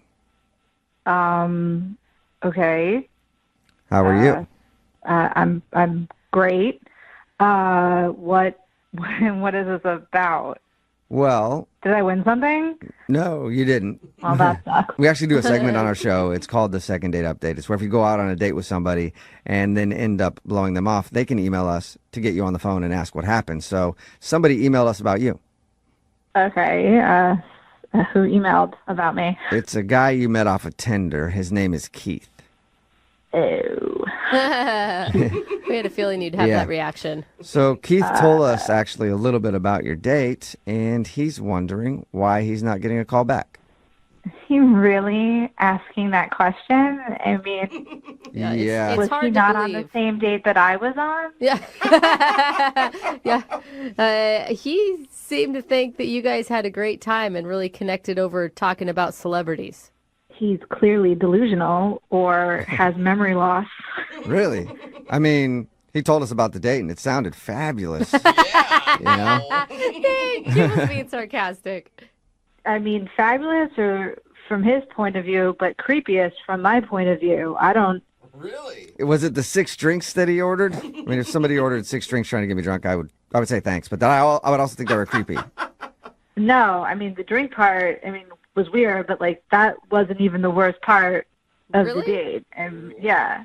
So I know you guys, said, we talked about celebrities, and we did, but I cannot imagine he told you the full story of that conversation, because you guys are still, I feel like you're still on Keith's side. All he told us is that you guys bonded over the fact that you're both really into celebrity gossip. That was the extent of that. It sounded innocent from the way he described it. It's not innocent. So yeah, we're into celebrity. I mean, I'm into celebrity gossip. I read all those magazines, and I love the E! News Network. But when we were speaking about it, he proceeded to pull out his cell phone and started showing me nude pictures of celebrities that he had downloaded, male and female. Oh, nudes? Like male and female. Yeah. Just any nude celebrity. Yeah. I mean, he's I just search for them, and then when I find them, I download them. He's I have this very extensive, he had just a folder in his photos of just all naked celebrities. There had to be at least 100 photos in there. What? Why would he show you that? Is it his spank bank type thing, or what's happening here? I don't know. I did not ask because I was just so weirded out. I didn't want to know the extent of what he does with these photos. I mean, if he's showing them to me, God knows what he's doing with them when he's by himself. Right. And then if that's what he publicly shares, what does he have in private? Yeah. Yeah. If he's very open about that, what don't I know? Why? You didn't like any of them? I wasn't really looking at them. He popped one up, and I was so flabbergasted that he's showing me a nude celebrity photo, and then he's like, what? I have so many. He was he showed me the folder. He was scrolling through. I'm what is happening right now? Am I being punked? Is somebody filming this? This can't be happening. This is not something you talk about on a first date. What did you say? I'm not prude, but at the same time, I just don't think this is very appropriate to be showing nudes. We're out in public, and it was, it's close quarters too. So I'm sure somebody at a table around us also saw that he had nude photos on his phone. He's showing me. I'm telling you, I don't want to see this, and I'm trying not to be rude, almost trying to change the subject of the conversation. I got to say something, Heather. Hey, Heather, that's Keith. He's actually on the other line listening and wants to talk to you. Sorry. And apparently can't wait. Sorry. What is going on? He's listening. He's on the phone. Yeah. I have to. Yep. Yeah, Heather. I just wanted to talk to you, and you wouldn't call me back. Because were you not on the same date? I was so uncomfortable. I didn't hug goodbye. But I basically why were you uncomfortable? We were having a good time. What? Why? Kate, did you not hear anything she said? You're like a sicko, dude. Why are you carrying around folders with naked celebrities on them? What else am I supposed to do with those photos? I don't know. You could not search for them on the internet and download them. Yeah. That's one thing you could do or not do. You guys have talked to celebrities all the time. You never wondered what one of them looked like naked? I bet you I can find a picture of them. Name one celebrity. That's a different conversation for a different time, Keith. We're talking about Heather right now and her being creeped out by you. Okay, Heather, you pick a celebrity, and I bet you can find a No, picture. not Why that. would I pick a celebrity? I'm sorry, are you listening to yourself? Like, can you hear yourself speaking? Like, Yeah, this is not normal. This is not a normal conversation you have with someone you're on a first date with. Like, this is... Well, I mean, after you left, I talked to the tables around us, and they like the celebrity pictures. Wait, this is a normal thing that you're sharing with people? This is just out in the open for you in your life? Yeah, everybody wants to see celebrities naked. Yeah, I mean, a lot of people do. Their photos always blow up whenever they're leaked online, but it's just kind of weird to be out at a bar showing random strangers that you have a bunch of naked celebs. It's such an invasion of privacy to those people who have their phones hacked. Like, that's awful. I have a couple of pictures of myself on there nude, and I don't care. Oh, my gosh. Oh, my gosh. Like, that's just the times we're in. Oh, that makes it better. Yeah, Heather, were you ever wondering what Keith looked like nude? No, I don't. I was listening about I don't know. I saw your face when I was walking to you. You need the face. I felt like you were done dressing me with your eyes. Oh, man. No, that didn't even cross my mind, you weirdo, creepy man. Then why are you looking at me like that? Like what? Like I was creeped out by the fact that this man approaching me looked nothing like his photo on his Tinder profile? What do you mean? That was me. Oh! Okay, are you sure? Because that photo looked more like Ryan Reynolds, and you look more like Schmeagol from The Hobbit. Oh. Nah. I get that I look like Ryan Reynolds all the time. Really? Shut up. Are you really using a Ryan Reynolds picture as your profile? No, it's not Ryan Reynolds. It looks just like me. But is it really Ryan Reynolds, Keith? Like, you guys are funny. We should all hang out. No. We'll get a bunch of drinks and look at pictures of some naked celebrities. Don't do it, guys. Well, first, Heather. I have all of them. Oh, great. First, Heather, I need to ask you, though. Will you go on a second date with Keith? We will pay for it. Oh, my gosh. For all the money in the world, I would not go on another date with Keith. Oh, no. Dude, Heather, I just want to apologize. If we had known what was going on, we wouldn't have even gotten you on the phone. Yeah. For real, Heather? You're going to say no after I buy you all those drinks?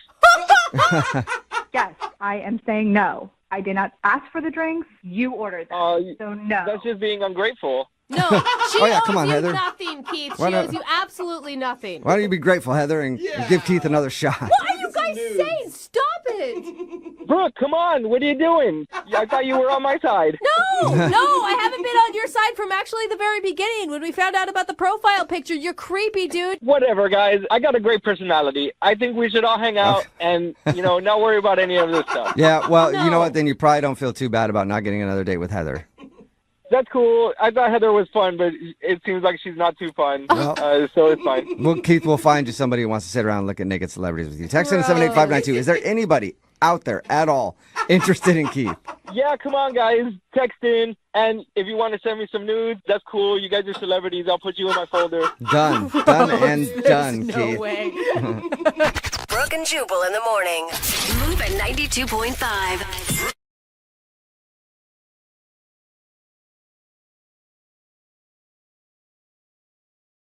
Moving 92.5. Second date update. How do you know when you've met that special someone?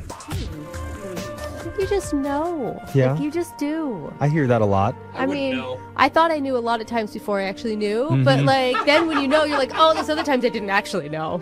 Well, I'd say a good hint is when you find yourself drunkenly emailing a radio show at 3 in the morning, demanding that they help you get your romantic life back on track. Yes. And Always a good sign. one of our listeners, Laura, felt like she may have found her once-in-a-lifetime kind of love, and she's on the phone with us right now. Now, Laura, I don't know if you were necessarily drunk when you sent us your email, but it did arrive in our inbox at 2:55 a.m. So... You're not totally wrong. Yeah.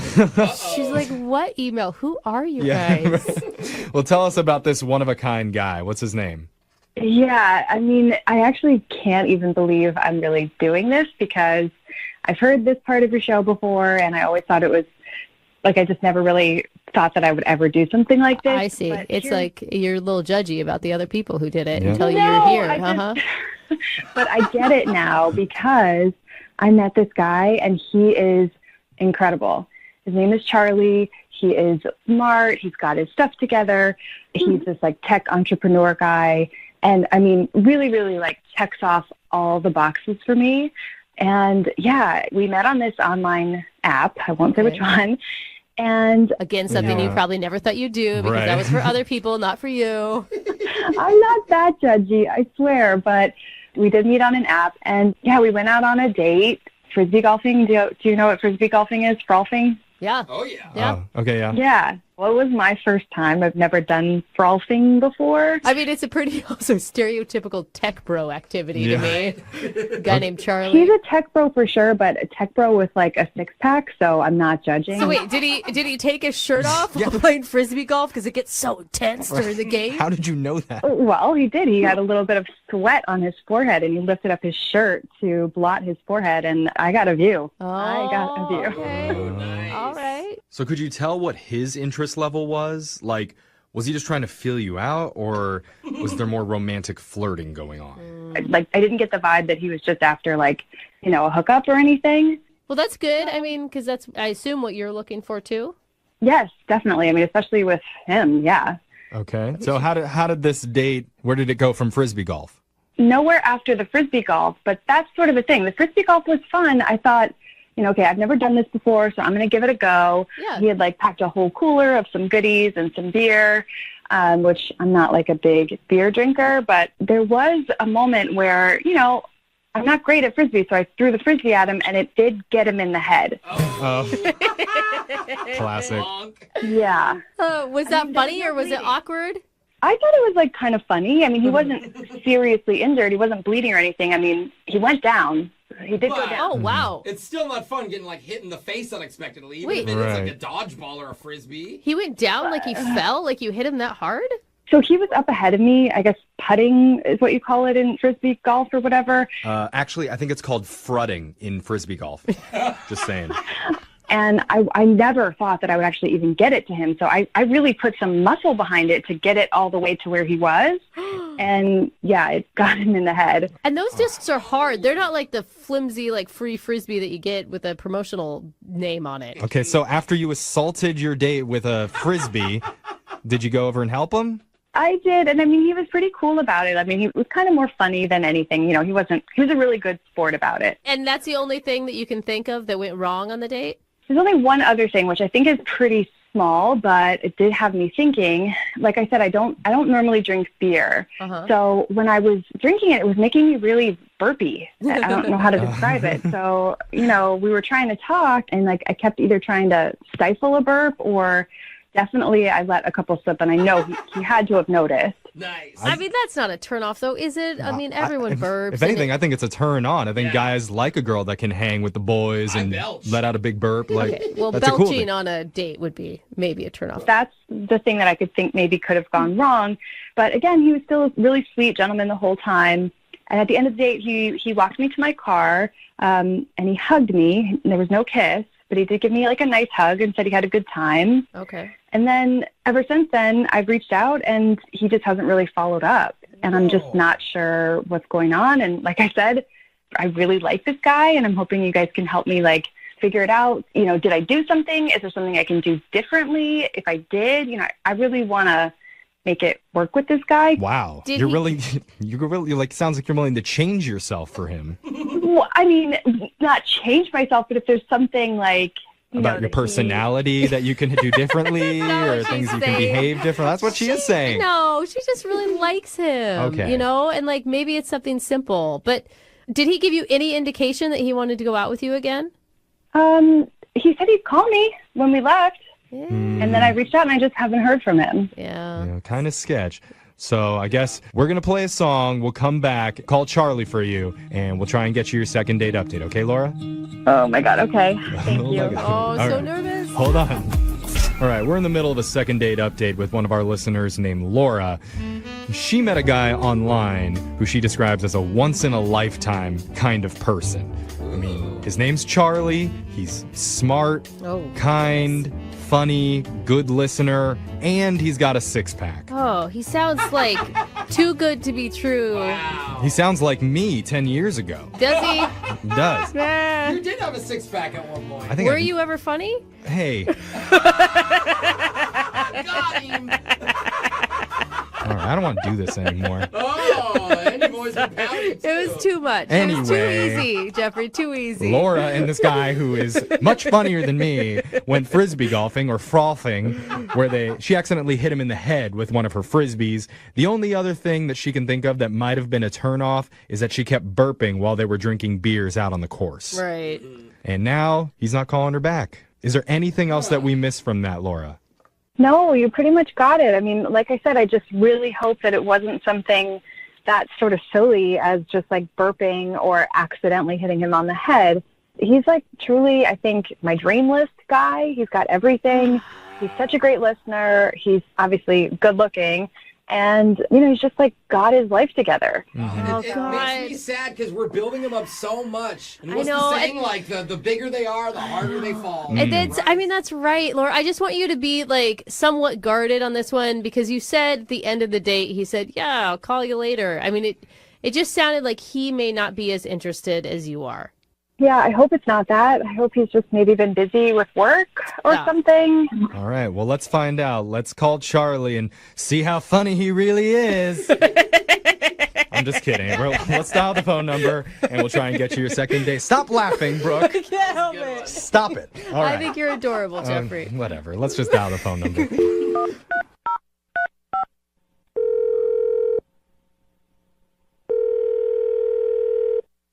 Hello?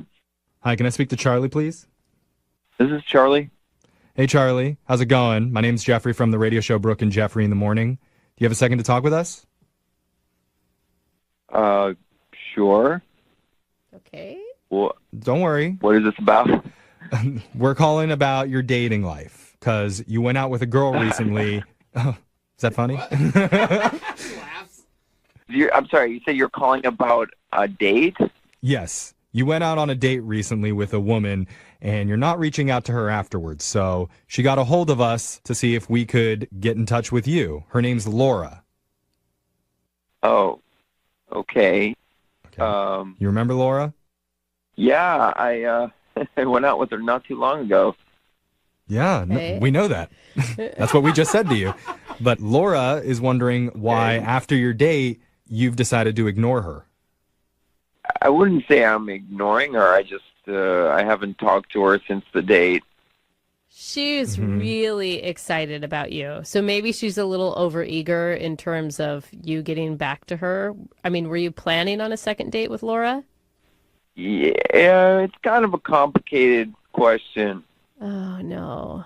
Okay. I always feel like the complicated word means that you have someone else. Yeah, that's literally on Facebook. There's an option. Right. It's complicated.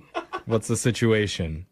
Yeah, I mean, we went on one date, and I guess I just haven't thought about it after that. Okay. There's kind of like other things going on, so. Other thing. Did you connect with Laura? Because, I mean, the way she described you, you're a damn unicorn. Yeah. She says that you're smart and kind and just hilarious and that you have a six-pack. And she had a lot of fun Frisbee golfing with you, and she's really blindsided because she has no idea why you wouldn't be wanting to get in touch with her again.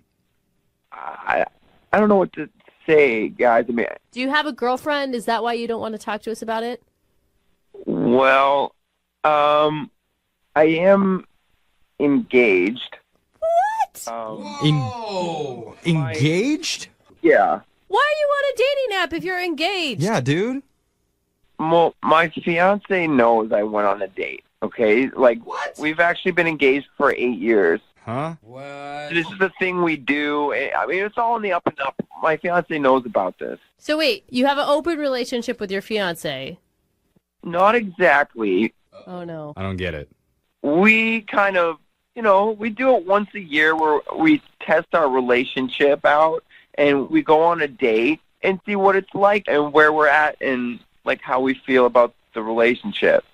What? it? A test date to see if you still like your fiance better than the options that are available? That's interesting. I never heard of that, but I can see the logic. Yeah, it's kind of like get a new perspective on things and kind of see where you're at. Okay, and so after your test date with Laura then, where are you at now? Like I told you, I hadn't really thought about it a lot. It just happened, Yeah, you're engaged for 8 years and you go on one date a year to see if you still like your fiance and you haven't thought about it a lot? Like, wouldn't that be all you're thinking about? Because it certainly would be all I was thinking about. If that's your one date a year. But kind of a big moment of the year.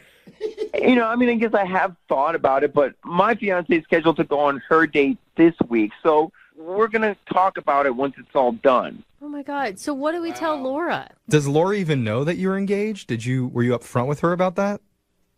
Well, no, I didn't tell her because I didn't think she would go out with me if I told her that. Yeah, I wonder why. Well, the good news is you're not going to have to take a moment to have a conversation with Laura. Not again. Yeah. No. Because you've actually already told her now. Charlie? What do you mean? Yeah, Laura's been on the other line listening, and she heard everything that you said. Are you kidding me with this? Listen. I'm right here, Charlie. This is insane. Who does this? Well, I do, and so does my fiance. Oh my God. Okay, so that's why. When you think that somebody is too good to be true, it actually is too good to be true. This is insane. Well, can I just say this? I mean, it was really nice, all the nice things you said about me, though. Well, can I take them all back, you crazy? Like, crazy cancels out six-pack. Sorry. Yeah. Well, I don't know that that's true, Laura, actually, but fine. Yeah. Well, hold on. There's cut lines, too. Like Laura, you didn't hear what he said. He said that he still has to think about it yet. He hasn't completely ruled you out. Yeah. His wife... I'll make the decision super easy for you there, Charlie.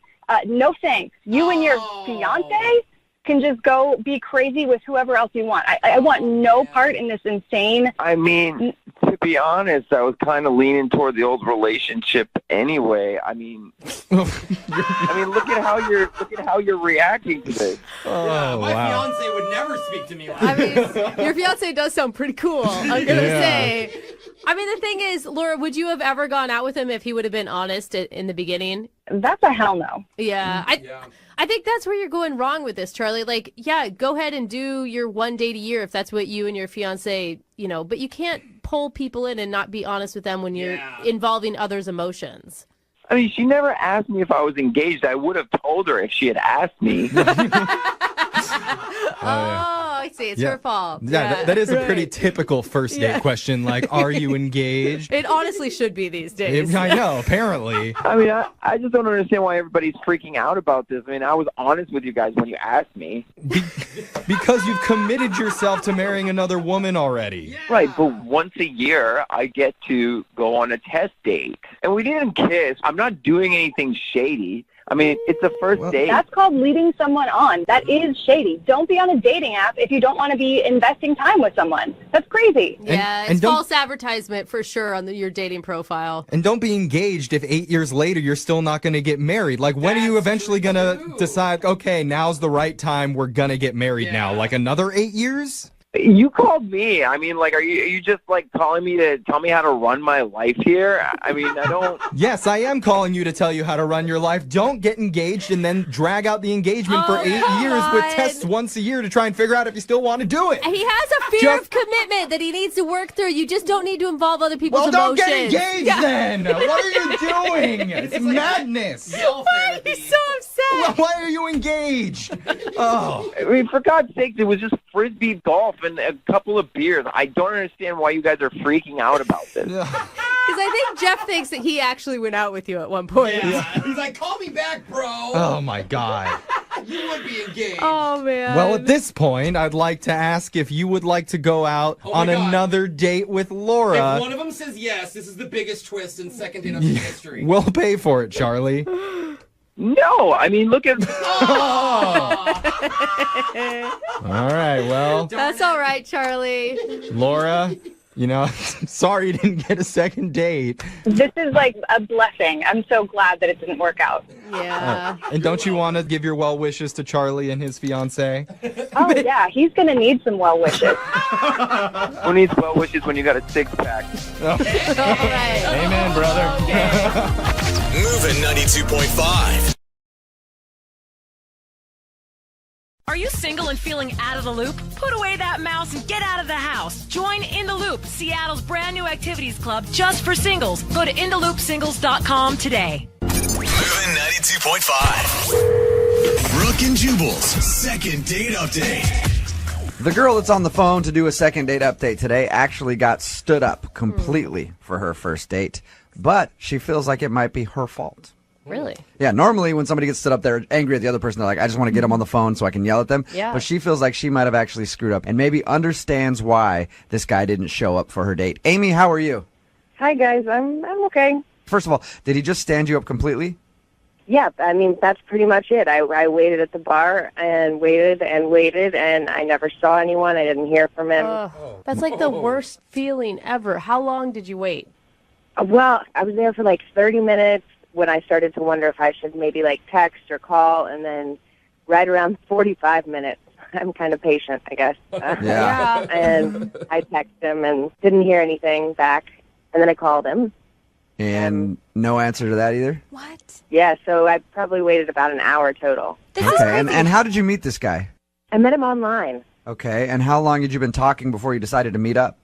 We were chatting for like 2 weeks, and we had pretty lengthy conversations. Okay. And I really felt like I knew this guy and, you know, knew a lot about him. And, I mean, I don't know if any of you have done online dating, but it's pretty clear, you know, the guys that are just looking for one thing, and they pretty much get to the point really quick. I mean, most guys aren't going to spend 2 weeks figuring out who you are and what you like. Unless they're good at it. And then you'll have no idea that that's all they want. So you just made plans to meet at this bar, and then you're waiting there for like 45 minutes. And what's going through your mind while you're waiting for him?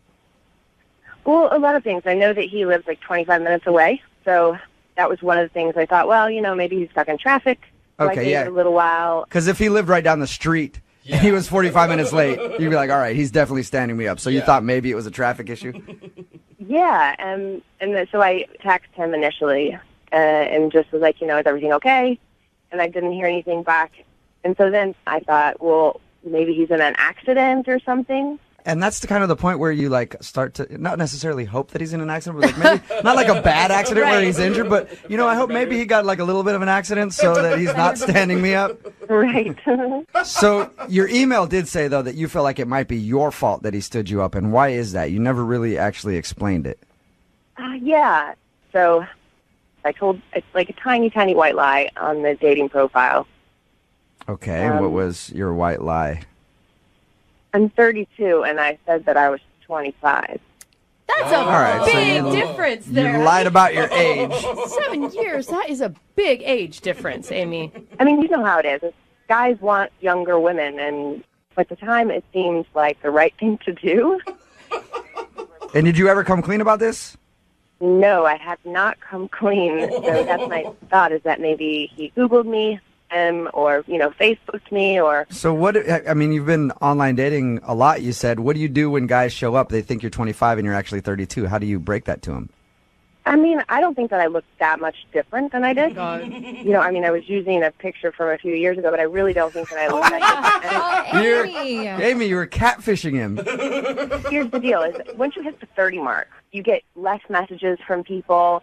People are just not as interested. And so, you know, putting that I'm 25, I simply get more messages and more people are willing to look at me and then potentially... Amy, I know where you're coming from. Look, if I were to do online dating, all right, I never have, but if I were, my profile picture would be Mario Lopez. It's really simple. You know, so I can understand where you're coming from. You want to make yourself seem a little more attractive. And this is the only thing that you can think of, is that maybe he found out your real age. Exactly. So are you wanting to call and apologize and see if you can make good with that? Well, I honestly just want to find out what it is, you know, why he stood me up. All right. We'll play a song, come back, call him, and get your second date update, okay? Okay. All right, hang on. Moving 92.5. Brooke and Jubal in the mornings. Second date update. Amy is on the phone with us, and she wants to call a guy named Craig today because Craig stood her up for her date. But Amy feels like it might be her fault because they met online and Amy lied about her age by 7 years. She's 32 years old, said that she was 25. She thinks maybe that he Googled her or maybe showed up and saw her and realized that she wasn't 25 and then just decided to split. She hasn't heard anything from him after waiting for like 45 minutes. So we're going to call, try to get him on the phone and see if we can find out if that's the reason. Amy, I was thinking about it, and I don't think that he stood you up because you lied about your age. You don't? No, I don't. Because if I showed up and you said you were 25 and then I saw that you were like in your 30s, I would have definitely stayed and came and talked to you. Whoa. Because it's probably a sure thing. Because you're getting older and you're running out of time and you got to get it in while you can. You know what I mean? I know that it's probably going to happen with you. I'm with you, bro. Yeah, right? What is wrong with you guys? Nice. Okay. Well, I'm going to dial the phone number right now, see if we can get him on the phone and find out why he stood you up, okay? All right. All right, here we go.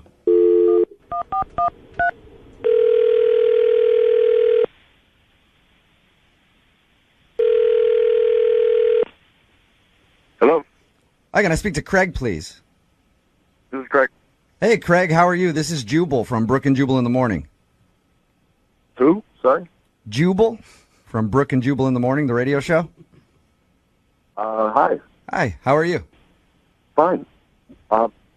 Sorry, why are you calling?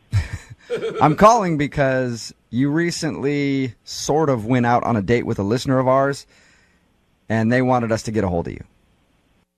Oh. And I say sort of went out on a date because you never actually showed up to the date. You're talking about Amy? Yes. I am talking about Amy. She emailed us and told us that you guys have been talking online and made plans to meet up at a bar, and then you no-showed. I'm sorry, so she called you and wanted you to call me? Yep. Or... Yeah, because apparently you haven't answered any of her phone calls or texts or anything like that. Oh, okay, so she's upset about it? You know what? What? Well, we talked to her, and she's not really as upset as you think you would be if somebody made you wait at a bar for 45 minutes and didn't answer any text messages or phone calls from them. She just kind of wants to know why. It's really complicated, and it's not her fault. That's important for her to know. I should have texted her. Okay. Well, if it's not her fault, can you tell us what it is so that we can let her know? Because, I mean, you can imagine if you're in her shoes and you make plans to meet with somebody that you think is cool and then they don't show up, it upset you a little bit, even if you're not like outwardly upset at that person. I can imagine that. Yeah. Yeah, I could see how, yes. So could you do her that favor and let us know why you would stand her up? I mean, I had every intention of meeting her and going on a date as we planned, but I live in Puyallup and I just couldn't go through with it. What? Because you live in Puyallup. Well, I mean, kind of. It's a long story, but basically a situation that just makes it very difficult. Are you embarrassed because you live in Puyallup?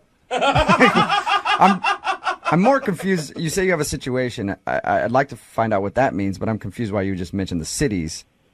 Basically, I live in Puyallup, and I don't go into Seattle very much, ever. Okay? I mean, the last time I was there was probably 2 years ago.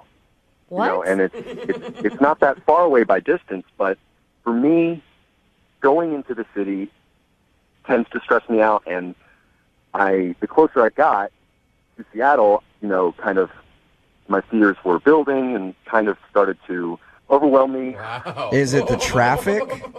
It's traffic. It's people. There's a lot of tall buildings, and that's basically a lot of movement. And I honestly don't know how you guys do it. Like, you walk down just a regular street in a city, and there's so many sounds. You don't know where they're coming from. Like, there's people everywhere, cars. Traffic alone is enough to just, like, freak me out. You know, there's people changing lanes, not even signaling. So many bad drivers. How do you guys even operate? So correct me if I'm wrong, Craig. It sounds like you were scared of the city. I'm not scared of it necessarily, but it's it just... He's petrified I'm not of it, scared of Jubal. it. Yeah, I'm just really, really frightened of it. He just breaks out into cold sweats, that's all. I don't have nightmares about it or anything. It's not like a horror movie for me, but it's just a lot. I understand, and that's something that's hard to tell somebody before you've even had your first date. Yeah, I mean, what am I supposed to do? Text her and say, sorry, I'm scared of the big city. Just I'm a little country boy, and I can't possibly drive in with all those cars and people. Did you see that giant space needle they got up there? You know what, Craig? I meet a lot of people like you after my comedy shows when I do them, like in Puyallup and stuff like that. They talk about the city of Seattle like it's foreign, like they've never gone there, and they're just like, I can't even drive in there because the traffic scares me, and I hate going there. Anytime I invite friends from Tacoma, they're always like, "Oh, I hate coming to Seattle. Yeah. The traffic." And I'm all the sorry, parking." but he is playing such a victim role here when he's the one that stood this girl up, and you never even sent her a text. Like, you could have made up any other excuse in the world. You didn't even have to tell her the truth. I'm not a liar. I didn't want to lie to her and also get into something else where, she didn't know the real truth. So I just figured it was easier to not, All right. But I do have to let you know that Amy is actually on the other line and heard everything that you just said. Hi, Craig. Oh, my God. Oh, my gosh. So I really wasn't sure why you stood me up, but I really never would have guessed that it's because you were scared of. Yeah, I mean, why would you go to that? I know, and I mean, why didn't you just tell me? You know what I mean? I waited there, and then I spent this whole time wondering, what did I do to make you stand me up? Because I really liked you, and all you had to do was, answer my text message or answer my phone call. I know. I just didn't know how to tell you. And Yeah, Craig. I mean, listen, Craig. Amy is a 32-year-old woman. Okay, she can handle the news that you have trouble going to the city. Amy's 25. Oh, did I make a mistake there? Yeah, she's 25. Yeah. I mean, actually, she's 32. Really? Are we talking about this? So I guess you both have something that you kind of didn't tell each other, right? That's messed up. That is messed up. I figure now you both can come clean about everything. Are you really 32? Kinda. Yeah, sorta. Kinda, sorta. Why didn't you tell me? Really, I just didn't think you were going to be attracted to me if I was 32, or you wouldn't have messaged me, or... Honestly, I thought you were a really mature 25-year-old. But I'm not. I have no problem with you being 32. It's a little weird that you lied to me, but I guess I kind of hid things from you, too. Yeah, and you made her wait at a bar for 45 minutes, Craig. True. So maybe give her a break on the age thing. Oh, my God. All right. Okay? Yeah. Craig, would you like a second date with Amy? I will pay for it. I don't know how it would work because I don't like to go to Seattle, and she probably doesn't want to come to me, and, it's kind of one or the other. I mean, at least we could meet in the middle, maybe, so I'm not always traveling, and maybe you could ride back with me sometime, and you'll be with me, and you'll be safe. You'll be safe from big, scary Seattle. You won't, oh, my God. You won't get robbed, Craig. Yeah. So what do you think? Can you guys find a way to make this crazy long-distance relationship of yours work? Long distance. Craig, have you ever been to the metropolis called Renton? Yes. Yes, you have. Okay, so you know where that is. What if we have you guys meet there? That should be fine. Okay. I can deal with that, yeah. Craig, it's a city that Craig can handle, and Amy, you know where that is. You don't mind traveling? Not at all. Not at all. Okay, perfect. Yeah. Then congratulations, you guys. You got your second date, Amy. Well, first date, I guess, because you never showed up on the first one, but whatever. I'm super excited. Yeah. I promise I will be there, and if I'm not there, then I will call. Okay. I promise I will be there unless the parking lot is full. Too many people. Brooke and Jubal in the morning.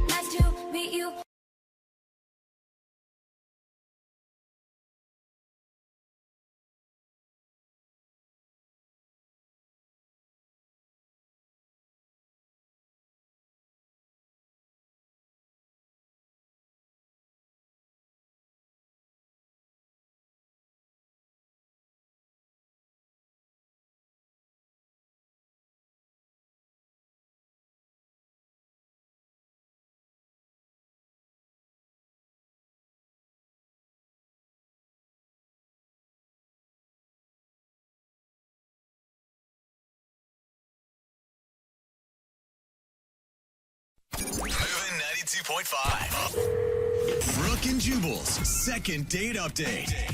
You know, sometimes for the second date updates, people are trying to figure out if the person that they met is the love of their life. Yeah. Or sometimes, like Claire, who's on the phone to do a second date update today, sometimes they're just trying to figure out if the person they met is actually married. And that's why they won't go out with them again. What's up, Claire? Sounds like you've got a bit of a problem. Hi, yeah. Whenever I envision myself being on this segment, I always thought it would be the person calling me and why am I not calling back? So this is super awkward starting out. We always want to be the person on the other end, don't we? Yeah. So things have changed, and I read your email, and it says you think the guy that you went out with might be married? I mean, that's a theory that I have. I have no idea. It's just been a chain of events that have been leading up to this. That there's got to be something else going on because it's just not adding up. Yeah. Do you want the background of it so everyone will know what happened? I don't know Tell us the anything. story. How'd you meet the guy? A few weeks back, me and my girlfriends were at a bar, just drinking, hanging out, and there was a guy that's chilling next to us. So we kind Okay, of just... good. I thought you were going to say it was a guy and his wife. And then... No, very single seeming guys. And we just kind of hit it off. I was a little tipsy, but not super drunk or anything. And what did you like about him, in those first moments? To be honest, at first glance, I'm this is who you think of as the tall, dark, and handsome. He's got to have a girlfriend. But then we start talking, and he's doing impressions, Real Housewives stuff, this random. I was this guy's so bizarre, but that's what I liked about it. Or he has multiple personalities, it sounds like. Exactly. It could be one or the other. So what happened that night? I mean, you guys hung out at the bar for how long? We hung out a few hours. I mean, at the end of the night, we did have a little moment. We had a kiss, just, really quick. You still sound kind of like you have butterflies over it. I know. See, I'm totally that girl right now. I hate this, but I don't know what else to do. None of my friends have any good advice, so I don't know. So was this before or after his wife came to pick him up? No, he left with the guys. They Ubered home. So basically, I gave him my number, and before I get into bed, I get a text, and it's him, and he says something kind of clever and funny, and I'm just going to bed thinking how cute is he? And he already texted me, so I'm just feeling great. Nice. Yeah, because you think this guy's super into you, and you guys are going to hang out, I'm guessing. Yeah, so then he was traveling out of town with work and stuff. He was super busy, but we're texting a ton. I would text him a picture of my breakfast or some, stupidest stuff. I thought you were going to say breasts. Yeah, so did I. I was like, whoa. No. I'm like, That got a lot more boring for me, a picture of my breakfast. I'm like, oh, it wasn't that hot and heavy then. Oh, no. But, we did get a little bit, at night. If he was traveling, he'd be I'm lonely, and we kind of, I'm just going to leave it at that. Nice. Okay. Wow. Yeah. Okay. All right, so you guys had a text relationship, and then when did he disappear? He didn't quite disappear, but I'm just why are you always busy? And one night he's okay, I'm in town, let's meet up. So we thought it'd be cute to meet up at the same bar that we had met at. So I'm all excited, and we get there, and he was just kind of acting a little off. I just thought maybe he was jet lagged. He just was being very formal. I mean, maybe he was nervous, though, because that's a lot leading up to this one moment where you finally see each other again. Exactly, and it's a little awkward. I mean, no big red flag. I wasn't concerned. I just thought it was a little weird. So we go in, and it's this revolving door thing. He leads me in. I go in first, and he goes in behind me. And the back of my jacket, something happens where it's stuck in the thing, and it jams up.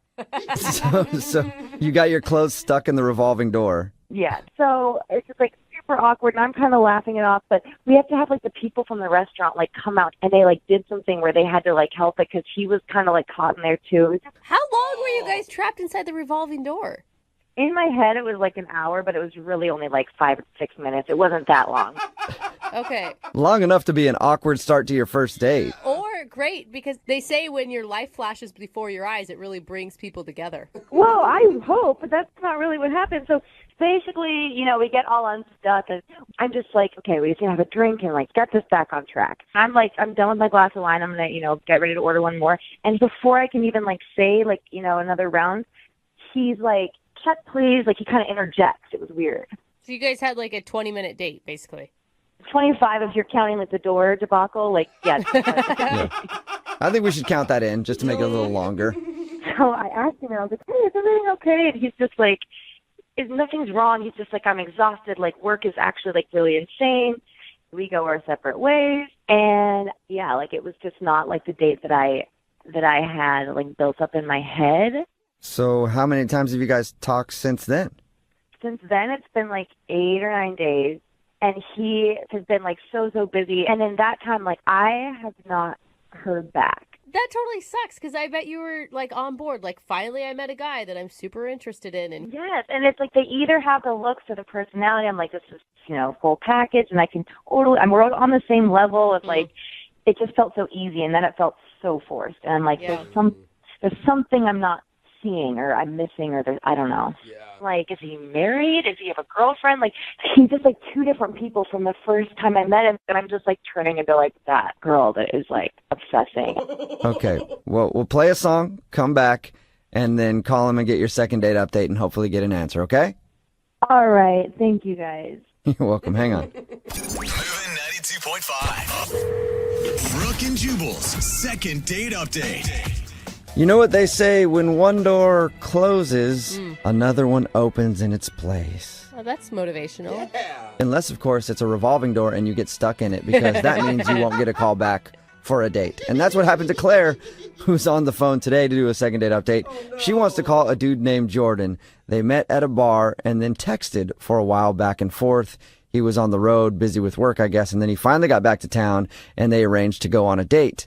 But now he's not calling her back, and she thinks that the reason could be one of two things. Either he's married, or because she got stuck in a revolving door at the restaurant and the staff had to come help them get out of it. So we'll find out which one it is in just a second. Claire, we're about to call him. Do you have any final thoughts before we do that? Don't even ask me, because I'm, like, already, like, nervous, so I just wanted to do it. Can't even think about it. But if he's married, I mean, that's something that's not you. So at least you won't feel so bad about that. And unless, of course, he got married after your date. He's like, I went on a date with her, and then I realized I couldn't be single again, so I got married to the first person I could find. Then it's you. Oh, come on. Well, thank you for putting that in my head. That's the scenario that I did. No problem. Yeah, always spinning things positively. All right, I'm going to dial his phone number right now. Here we go.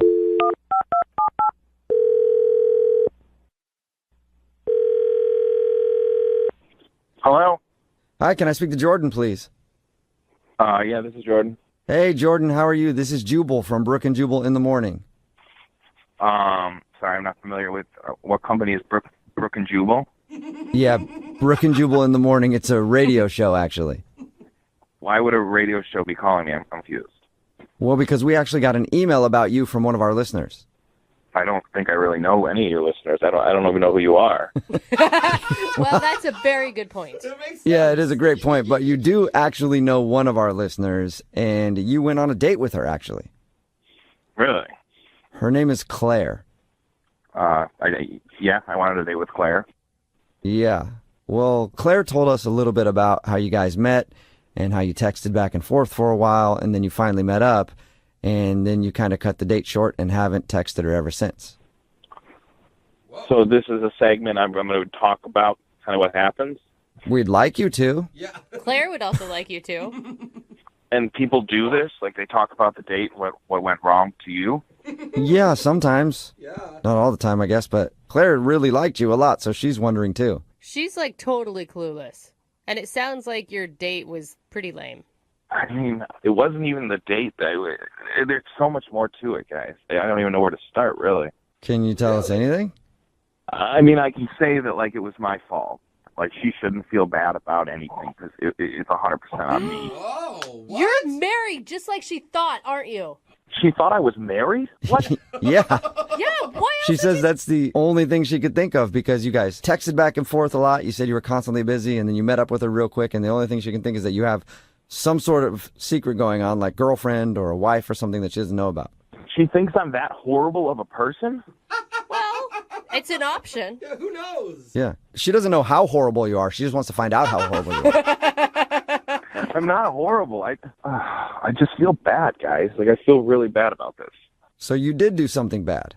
No, I didn't do anything bad. I mean, like, okay, so I don't know if she said we met out one night. She was with a bunch of girlfriends, and I was with a bunch of guy friends. And there was this girl there, this blonde girl, that was beautiful that I was really into, and I was really excited. Like, I really was excited about this girl. Okay. So that happened. We had fun, whatever. We exchanged numbers. Okay.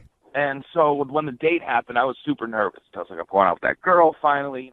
And I got to the restaurant, and then there was a stranger there. She approached me and hugged me right away. Right away. She knew my name. And I was like super skeezed out. Like, I didn't know who she was, why she was hugging me. And she, you know, was like, oh my God, it's so good to finally see you again. And I was like, what? So the girl that I was talking to that night that I was like interested in wasn't the person I thought it was. So wait. Are they two different people, or did you just not remember what Claire looks like for some reason?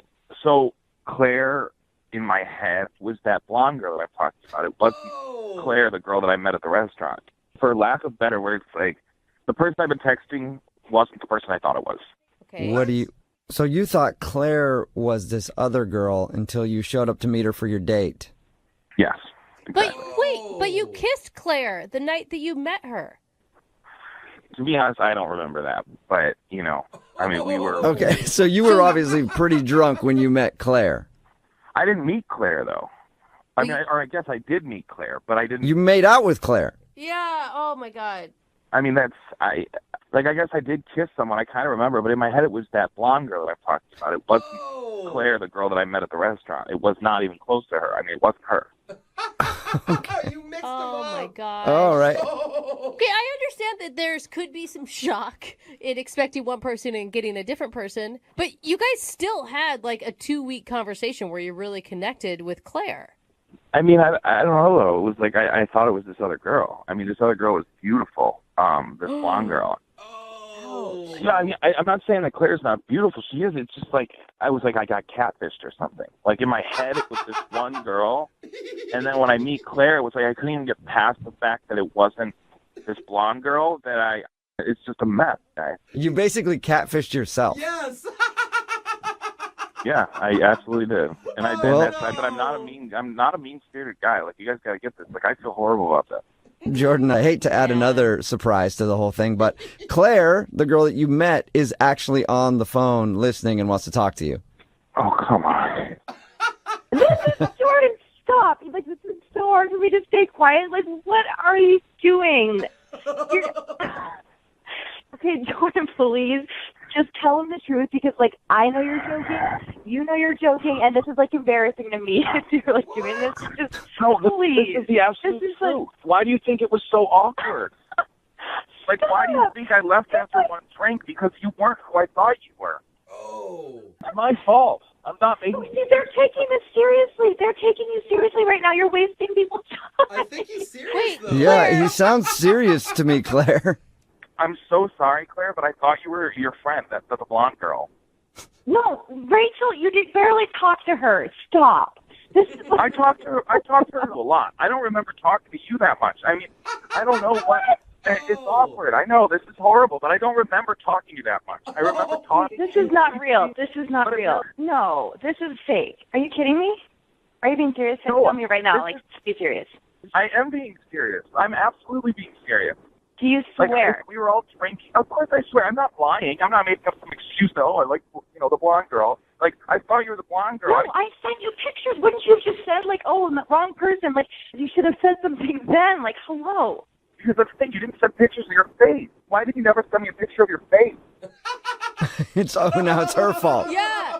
The reason I'm not sending you pictures of my face is because you never wanted pictures of my face. You weren't asking me for that. No guy ever really does, Claire. Claire, can I just ask you, it sounds like he was wasted the night you guys met.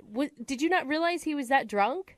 Well, I was a little drunk too, but, like, Jordan, like, why didn't you, when you saw me at the restaurant, why didn't you say something?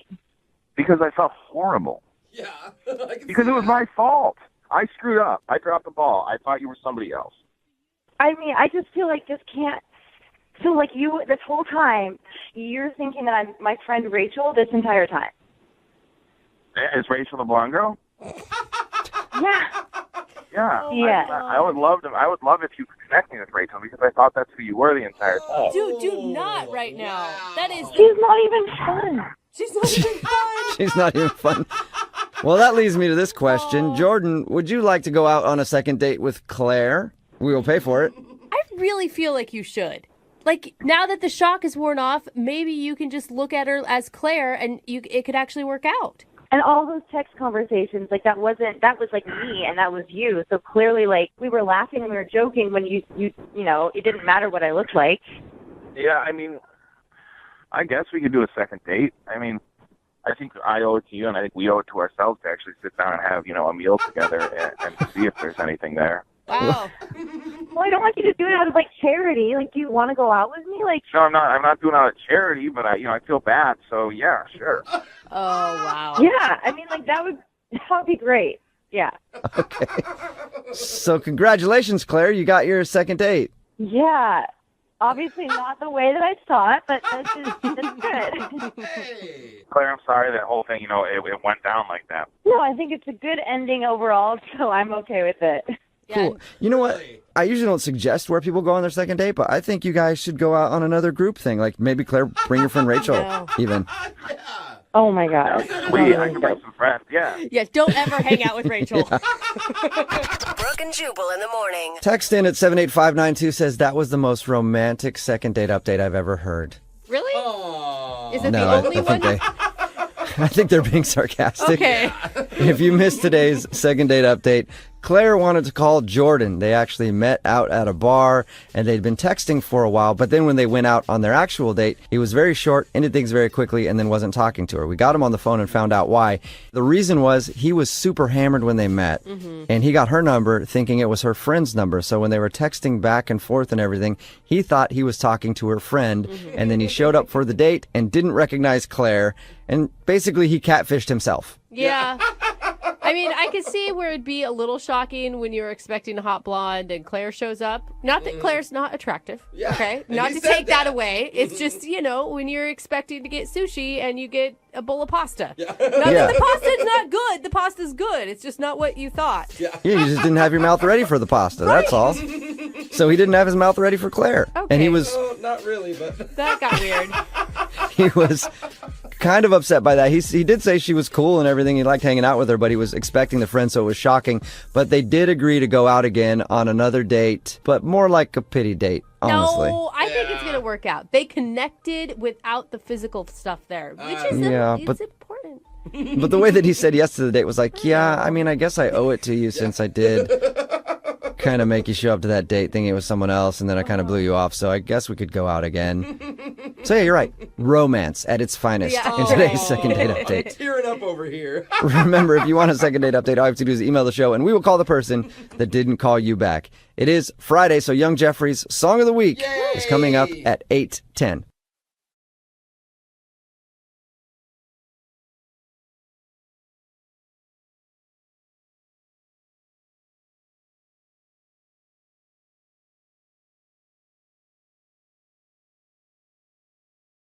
Moving 92.5. Brooke and Jubal's second date update.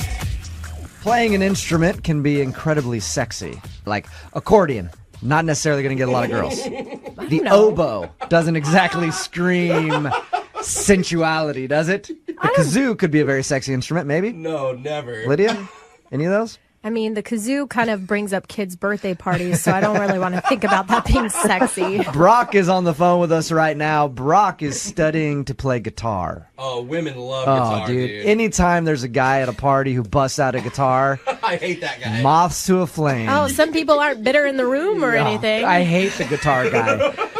That's why I really don't even want to talk to Brock right now, but we are going to do a second date update with him. Brock, what's up, man? How are you? Good, man. How are you guys doing? Good. So you've been taking guitar lessons, and that's where you met the girl you went out with? Oh. Yeah, exactly. Actually, just one guitar lesson, and then and that's where we met. Oh, okay. So you're not necessarily good at the guitar yet, then? I pretty much suck. All right. Okay. I feel a little better about talking to you now. Yeah. So tell us about how you met Erin, the girl you want us to call. So, like you said, dude, I was just taking a class, I thought there's a night class, like a group class. I always thought, like you just said, chicks love dudes who play guitar, so I was like, hell yeah, I'll try it. I was going to ask you, are you learning guitar specifically to get women?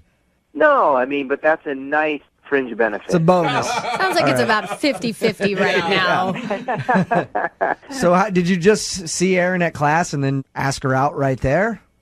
I mean, like, so I walked in and I saw her and I was like, oh, man, that girl's really cute. And I thought, she seemed nice. So after guitar class, we were both kind of parked near each other. And so we were just kind of walking along, chit-chatting about class. And I just made the bold move. And I was like, you want to get a drink? And then she actually said yes. Yeah. I was pretty surprised. Were you amazed at that? Did you jump up and down and start shouting right there? Maybe on the inside. So she said yes, and you guys went to the bar, and how'd that go?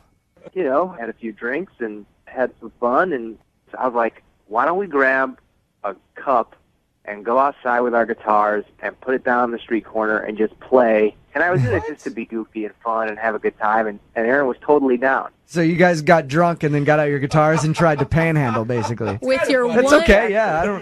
With your one lesson under your belt. So Yeah. you knew about, what, 3 chords? So, hey, you get a few beers with me, I become the most confident man in the world. Okay. Did you guys actually make any money? No one. I mean, people walked across the street when they saw us, they went out of their way, I think, to get away from us. But it was super fun, and it was a blast. And we were just laughing and having a good time, and we totally butchered our way through songs that weren't even songs. We could hardly play any chords. But I had a blast. It actually does sound like fun. Yeah. Did the night end well? Did she say she wanted to go out again?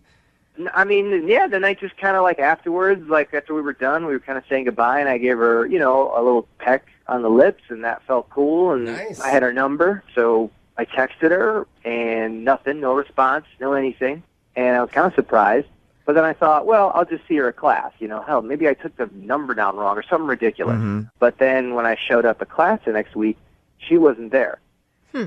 So then I was like, oh man, is she not taking this class because she hated me so much? Right. Or does she just embarrass that we were sucky and I thought it was hilarious and maybe she really was feeling bad? Well, I always think it's nice when people are willing to, kind of go out the comfort zone and embarrass themselves. Did she seem embarrassed, Brock, when you were... I didn't think so. I mean, I thought she was kind of into it. I mean, I was doing a lot of the laughing. Right.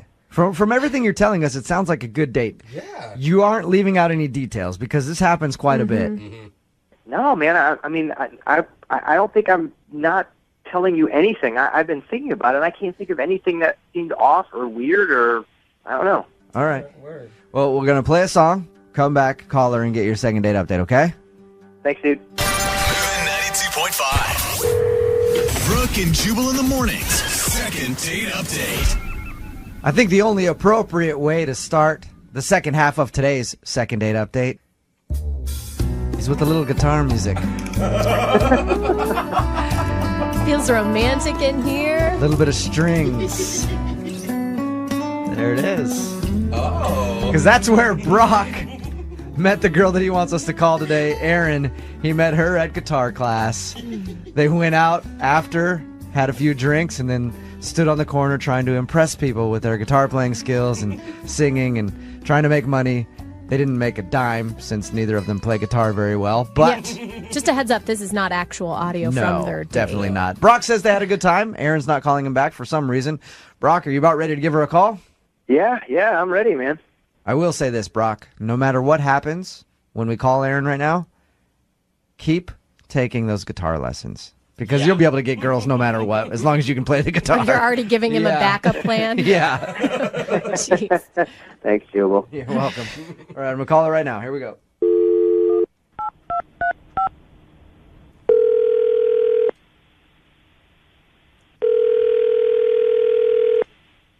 Hello? Hi, can I speak to Erin, please? Yeah, this is Erin. Erin, how are you? This is Jubal from Brooke and Jubal in the morning. I'm moving 92.5. Like the radio station? Yes. How's it going? Fine. Can I steal a few minutes of your time? Sure. I'm calling today because I want to ask you about a guy named Brock that you recently went on a date with. Oh. Okay. It's a little random, I know, but Brock emailed us and said that he really enjoyed your time together and you haven't been calling him back. So we said, why not have us give Erin a call and find out what happened. Did you like Brock? Yeah. He was really nice and we had a good time. Yeah. Now, Brock did say since your date, you haven't showed up to the guitar classes that he met you at. Have you been avoiding him? Not really. I haven't been to class. Aaron, that sounds like you're avoiding him, the way that you said that. Aaron. I mean, it's just a little bit awkward to go to class, I guess. Okay. Why? Did Brock do something wrong on your date? No. I mean, it was like a little weird, but it was fun. It's not him. It's not him. So if he didn't do anything wrong, then why are you dodging him at guitar class? Yeah, it would be awkward. It would be awkward for me to go back to class. That's all. What would be awkward, though, if nothing was weird on your date? I had my date with Brock that night, and then the next night I went on another date with our guitar teacher. Oh, with the teacher? You're just Nice dating everybody in girl. guitar class, Hey, Aaron. not only that, she upgraded. Yeah. I mean, he had asked me first. Like, our instructor, Gary, he had asked me out first, and it was great. And, like, I really like him. And, I mean, now I'm, like, getting free guitar lessons. And, like, Oh, my God. So you're officially dating your guitar teacher now? yeah, which is why I don't think going back to class and, like, seeing Brock is going to It'd be, be awkward. yeah. You know what else is awkward, Aaron? What? The fact that Brock is actually on the phone and just heard you admit that you're dating his guitar teacher instead of him. Oh, my God, are you serious? Yep. Hey, Aaron, how's it going? Hey, Brock. I gotta tell you, I mean, Professor Gary? You're going out with Professor Gary? The dude's like 20 years older than us. I like him. He's Aaron, come on. I mean, I'm shocked that you would choose Professor Gary, the guitar instructor, over me. I told you, Brock, there's nothing wrong with you. You're perfectly lovely. But, like, I don't know, there's something about Gary, and That's I the don't think sequel anybody's to... ever said there's something about Gary. Yeah, Like that's the first time that's ever been said. sequel to that Cameron Diaz movie. I'm sorry. Like, he's sexy. There's something sexy about him. Sorry. He's a fossil. Oh, come on. That's a little extreme. Aaron, how much older is the guitar teacher than you? 19 years. 19 years older. Oh, man. He looks older. Okay. Well, okay, why are we fixating on this guy? He didn't do anything to you, Brock. If anything, it's a compliment. Like, there's nothing wrong with you. Exactly. Well, then what's the deal? I mean, are you just dating this dude because he's better at guitar than I am? I mean, I am getting free lessons now, but no, that's not why. Okay. I bet you're getting free lessons. Yeah, a lot of lessons. I was with you until that part. I like how Aaron. Brock's not even worried necessarily that she chose another guy over him. It's just like, is he better at guitar? Yeah. That's the only thing I can see that dude would be better at me at. Men that age have a way more experience. Sorry, Brock. Aaron, would you like to go out with Brock again? We will pay for it. I know that you kind of have a boyfriend now, but would you like to go out with Brock again? Can I use the paid date for someone without Brock? No, I'm not paying for a date with you and your guitar teacher. Oh. Yeah, no thanks. So, Brock, it sounds like you got beaten out by the old man guitar instructor. If you guys saw this guy, oh, God, I mean, even his, like, everything about him is old. His fingernails are so long. All right, Brock. Well, there you go, man. You got your answer. Yeah, well, it was not what I expected, that's for damn sure. You lost out to a smoother, older gentleman who knows how to play guitar better. I don't know how many times that's happened to me, buddy. Hop on the bus. Brooke and Jubal in the morning.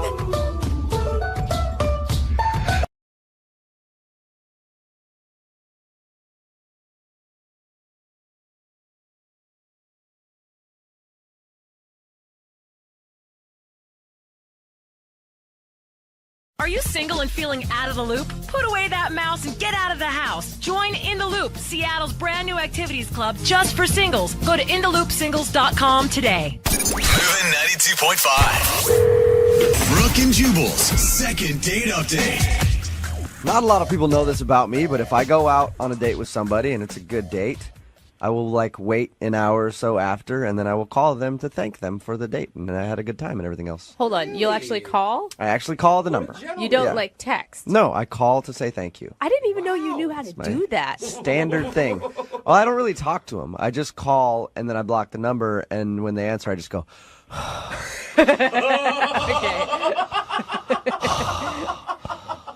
And if she knows it's me calling to say thank you in the special way that I do, then we'll go out again because we obviously click.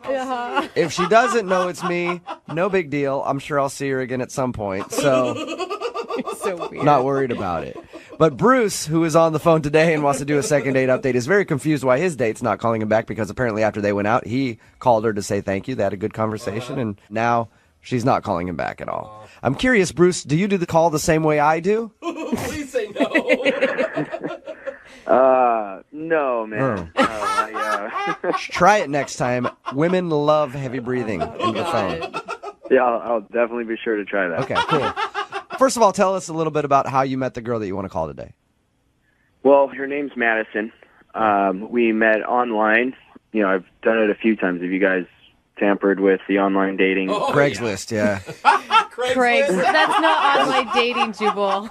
Yeah, it's weird. Most of That's people just- want you to pay them. Yeah, that's weird, right? Usually you pay services. Yeah. Yeah, well, I went through eHarmony. Okay. And that was supposed to be legit. That's another pay site, too, much like Craigslist, you know? Not really, but No? yeah. Okay.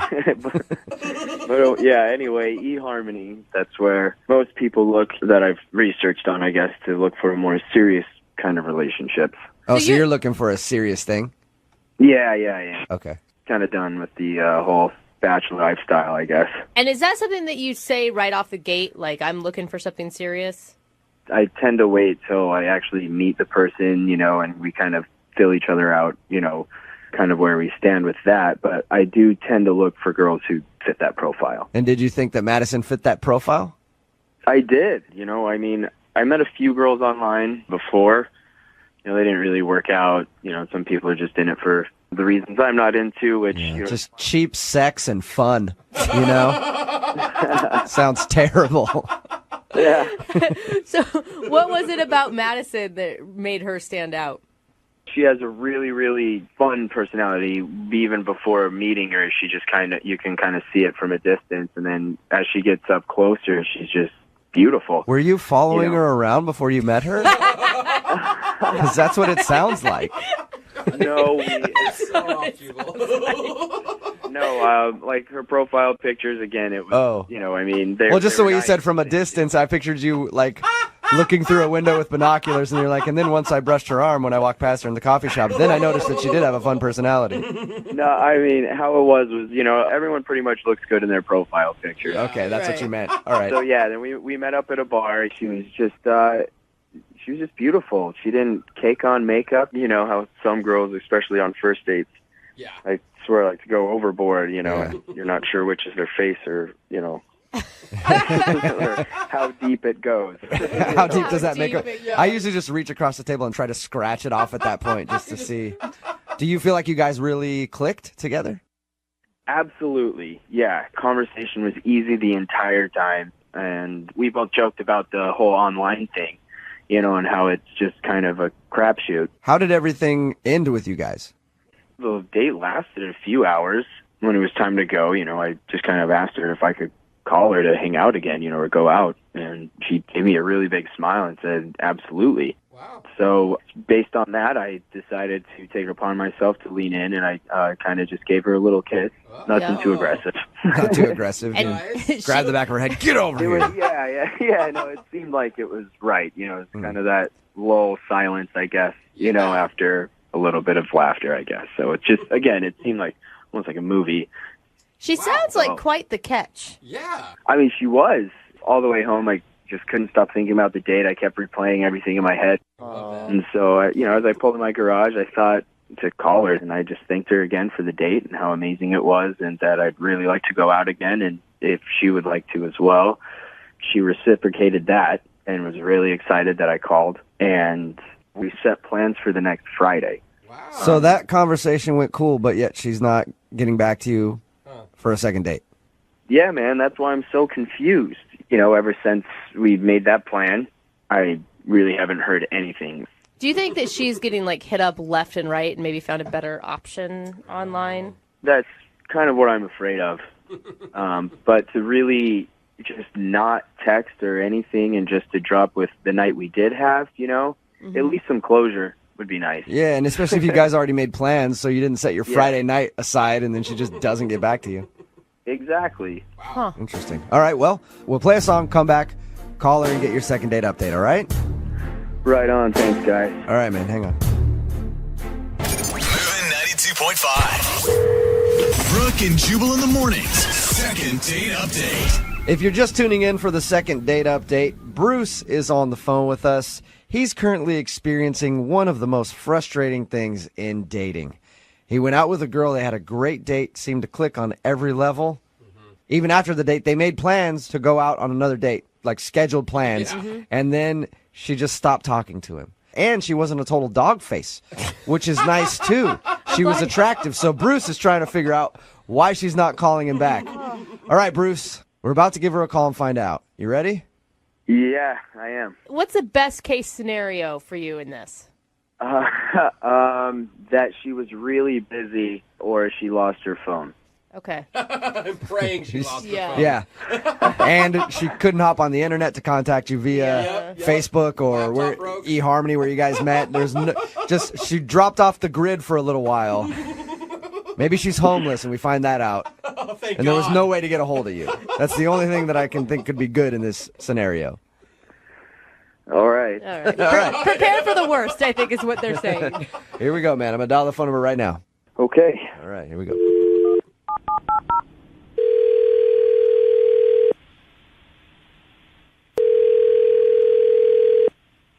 Hello, Hi, can I speak to Madison, please? this is she. Hello, Madison. How are you? This is Jubal from Brooke and Jubal in the Morning. From where? I'm sorry. Brooke and Jubal in the Morning, the radio show?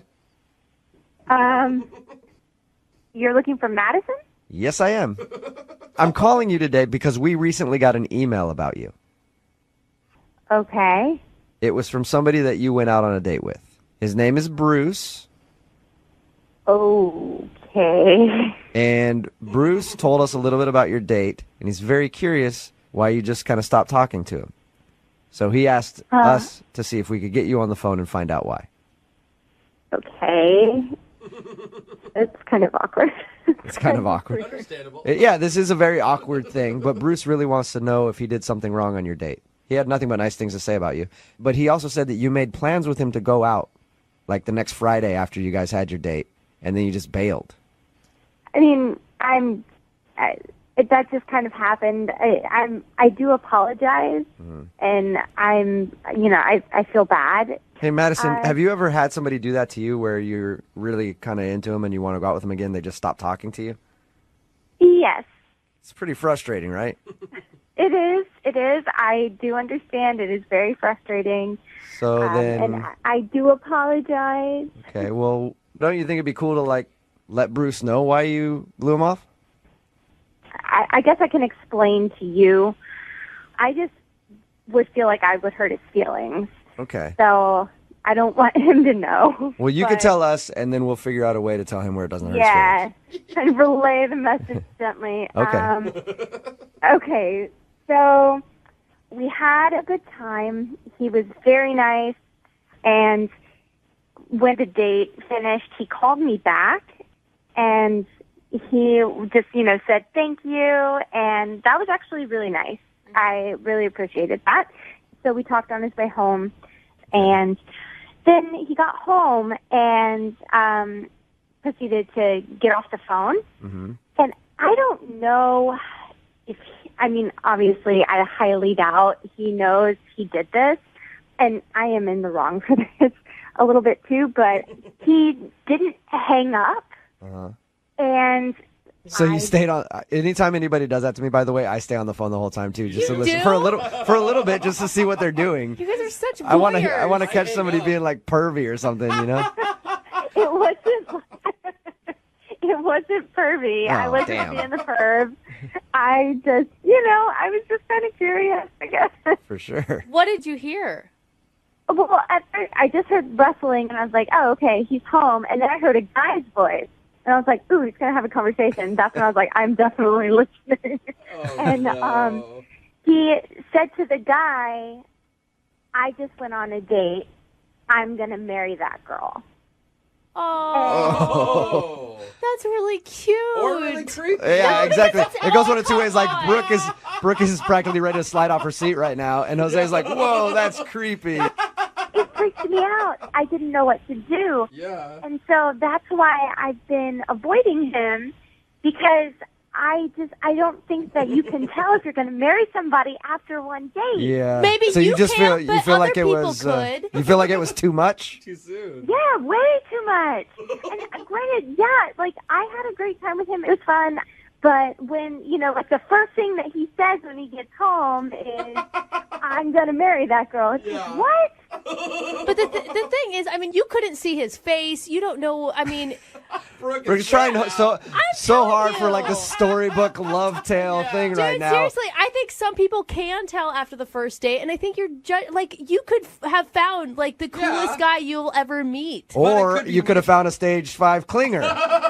But it all depends how you interpret it. This is how she's interpreting it. I mean, that's how it made her feel. Should be mutual, right? But that's the risk of dating, right? They're always either clingers or romantics. Yeah, and that's the vibe that she got from this dude, obviously, that he's a clinger right away. No. Yeah, that's exactly the vibe that I got. And, like, hey, that's fine for you maybe, but not for me. I want somebody to want to get to know me first. Before you talk about marriage, all right. Well, Exactly. Madison, thank you. I appreciate it. I'll make sure to let Bruce know in the nicest way possible. Okay, I hope that helps. All right, and the only nice way I can think of is to let you know that he's on the other line and just heard that. What? Are you serious? Yes, I am. Bruce, say hi to Madison. Hi, Madison. Madison, I can't believe you actually heard that. Yeah.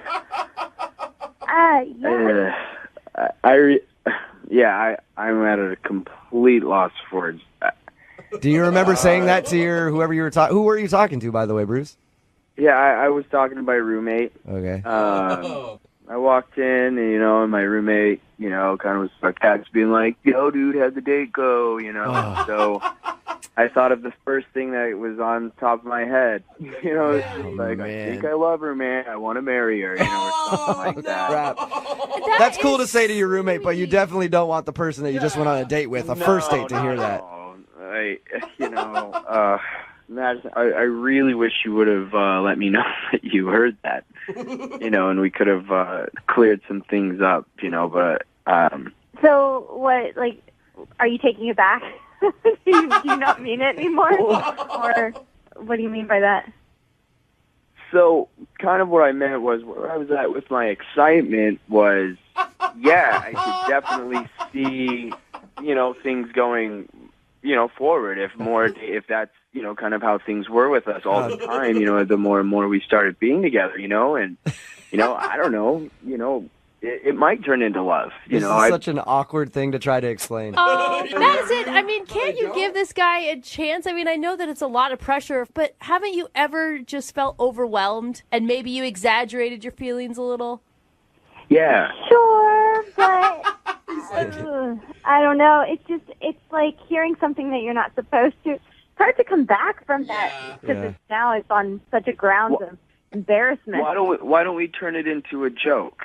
Why don't we just forget it ever happened and turn it into a joke? I mean, if it has to always be remembered, I mean, we did have a good time. We had an amazing time. It's actually one of the best dates that I've been on in years. Bruce, I think you need to downplay it a little more. Don't call the date amazing. Don't call it awesome. Just be like, it was cool or whatever, Madison. I mean, I didn't really care too much. That sounds like what Madison is into. Yeah. Oh, Madison, stop being so scared of love. Yeah. Come on, Madison. Oh, I'm not scared. I just, want to make smart decisions. conversations and not, That's good. But he could have said, like, horrible things about you. He could talk about, like, your boobs or your butt or how he wanted to bang you. That You happened just after Madison hung up. I guarantee it. Like, you actually found a sweet, caring man that really wants to find love someday. He's not saying it's necessarily with you right now. No, I think he did say that. Well, I'm just trying to help him out. I don't know. It's just, that's like a lot of pressure. I mean, I'm still pretty young, so All right. that's, it's always going to be like in the back of my head. Like, Well, sweet. Then we should send you guys out again. Madison, would you like to go on a second date with Bruce? I'll pay for it. God. Come on, Madison. Give him one more shot. Madison, I really wish it didn't happen, but it did. I mean, I'm definitely in it for take it date by date. I don't have a problem with that. I just got really excited about you as a person. Oh. So, Madison, will you go out one more time with me? Hey, Madison, if you wouldn't have been such a snoop and listened in on his conversation, would you go out with him if you didn't hear what he said? That's a good question. I mean, yeah, I would have. Okay. I absolutely would have. So it's your own fault. Hey, there you go. Hey, now. So you should go out with him again. Come on. I mean, I feel so guilty about all of this. I mean, I guess I kind of owe it to you. There you go. So you're saying yes? Congratulations, Bruce. You got yourself a pity date. I'm sorry, Bruce. I'll take it. I'll take it. Thanks. Yeah.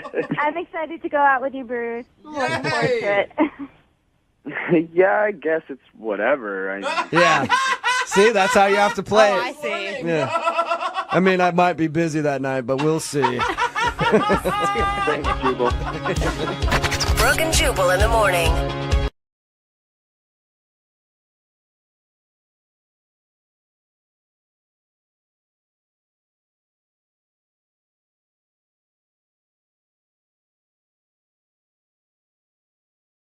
Moving 92.5. Brooke and Jubal's second date update. In life, you've got to know how to read a situation correctly. Okay. Like, that's true. for example, the other day, I got an email from our bosses saying I had a mandatory corporate meeting. And to me, that meant menage. So I showed up to the boss's office naked, and you know what? I was right. Okay? No. I read that situation correctly. But Kyle, who's on the phone right now for a second date update, definitely read a situation wrong, and now he thinks he's not getting a call back because of it. What's up, Kyle? Hey, how's it going, everybody? Oh, my God. Brooke. Hello, gentlemen. Hi, Kyle. Please don't tell me you did what Jubal did and showed up to your first date expecting a menage.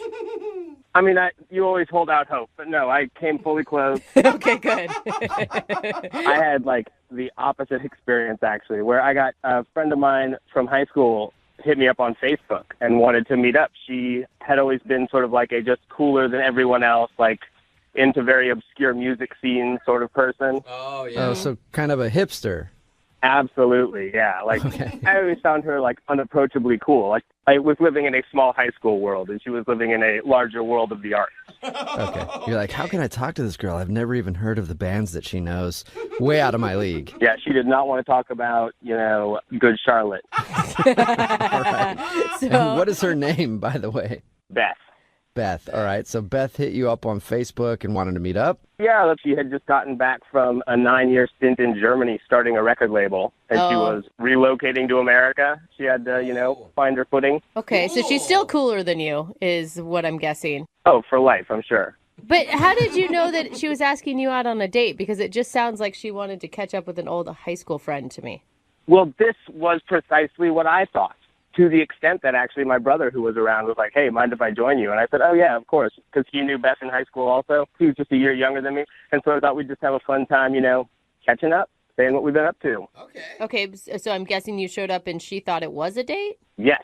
So I showed up to the place that she told me to go. I was without a doubt underdressed for this place, but it was not a problem. They let me in anyway.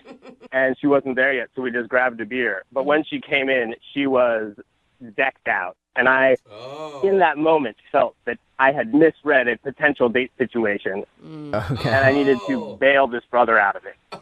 Well, maybe she just looks good, all the time. Maybe she just was dressed up like she normally is. I believe she probably does look that good all the time, but there was a disappointment in the way that she greeted me with, "Oh, you brought your brother." Oh, okay. Oh, man. Yeah, I read the situation wrong. And how awkward for your brother. Yeah. Like, hi, guys. Well, you would think, right, that would be immediately awkward and he would have to leave. He was not feeling the same thing I was feeling about it. And I was dropping hints. I'm like, hey, don't you have to do a thing? You know, I tried that one, which seemed like a dead giveaway. Yeah, right. of course. And he said, no, I'm good, man. I can hang out all night. I got no things. Yeah, he was just loving being out in the world and feeling like the nostalgia of old people from high school. Oh. He's like, this is amazing. I'm so glad we could get together as friends and all of us not be on a date. That'd be weird, right? Yeah, so as he's about to go grab us all another round, I'm like, hey, let's actually go somewhere else, in the hopes that in this movement I can sort of shake him free. Yeah, so you're trying to ditch your brother. Yeah, there's like this like weird Americana bar right in the neighborhood down the street. So I'm kind of like, hey, let's go check that out. And I say to my brother, hey, I think I left the stove on. You should probably go home. Oh, that is so obvious. And what did your brother say? He just told me, no, I double-checked the stove. We're good. All right, so It's so funny, though. did you ever shake your brother? No, he was unflappable. He even did have a thing to do later that he blew off to stay with us. Okay, but even with your brother there, I mean, you guys all have the shared experience of high school together. Were you able to have fun? Objectively, yes, it was a good time. We had a bunch of drinks and a bunch of laughs, but my brother just sitting there dumbly not understanding what's going on prevented the conversation between her and I from flirtation or like a further exploration of what each other are up to. Okay, and how did things end with her? I'm guessing a handshake or something? No, the sort of body back hug where she touched my shoulder at the end in a way that I couldn't tell was like, hey, it was nice to see you, or like, better luck next time, Tiger. Well, I'm guessing that it's the second if she's not calling you back and you're calling us. Actually, no, I haven't tried calling her, and I was hoping that you guys could maybe give me an assist on this. What do you mean? Why haven't you tried calling her just on your own? I still don't know if I'm maybe misreading this whole situation after the fact. Like, the way she said, your brother's here, I think she wanted a date. But I don't know. And so what I was hoping is that you guys can call her and find out. If I am misreading the whole thing, I'd rather just drop it. But if she's interested, I'm on board. This girl is so cool. Okay, so our goal is to get her on the phone and find out if that was actually a date. And if it wasn't a date, you want us just to hang up on her like, okay, cool, we're just calling to check in. Have a good day. I think that sounds like a good idea. Well, I don't know exactly how this is going to work and if I want to do that. But we'll play a song, come back, call her, and get your second date update, all right? Thanks so much, guys. All right, hang on. Moving 92.5. Brooke and Jubal in the mornings. Second date update. We're about to call the coolest girl in the world. Whoa. Kyle wants to call an old high school friend named Beth, who was one of the original hipsters. She's been away in Germany for the last few years, but she recently came back to the States and asked him to hang out. Unfortunately, Kyle made the mistake of bringing his brother along, and he's worried that he may have misread the situation and missed out on the possibility of a romantic connection. Yeah. In fact, he's so worried about it that he hasn't even tried to call her yet, and we're going to do it for him right now in your second date update. Kyle, are you ready? I am so nervous. Yes, please, let's go. I can see it because, I mean, either it's a date and you screwed it up, or she's going to tell us, like, no, I was never interested in him. How did he get that idea? Basically, it's a lose-lose, I think, for you right now. I think that's at the core of the nervousness. Yeah. But do you want a second date? Oh, so badly. You do? Okay. More than anything. Okay, cool. All right, here we go.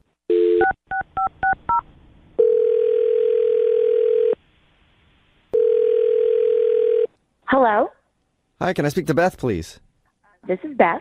Hey, Beth, how are you? This is Jubal from Brooke and Jubal in the morning. Who?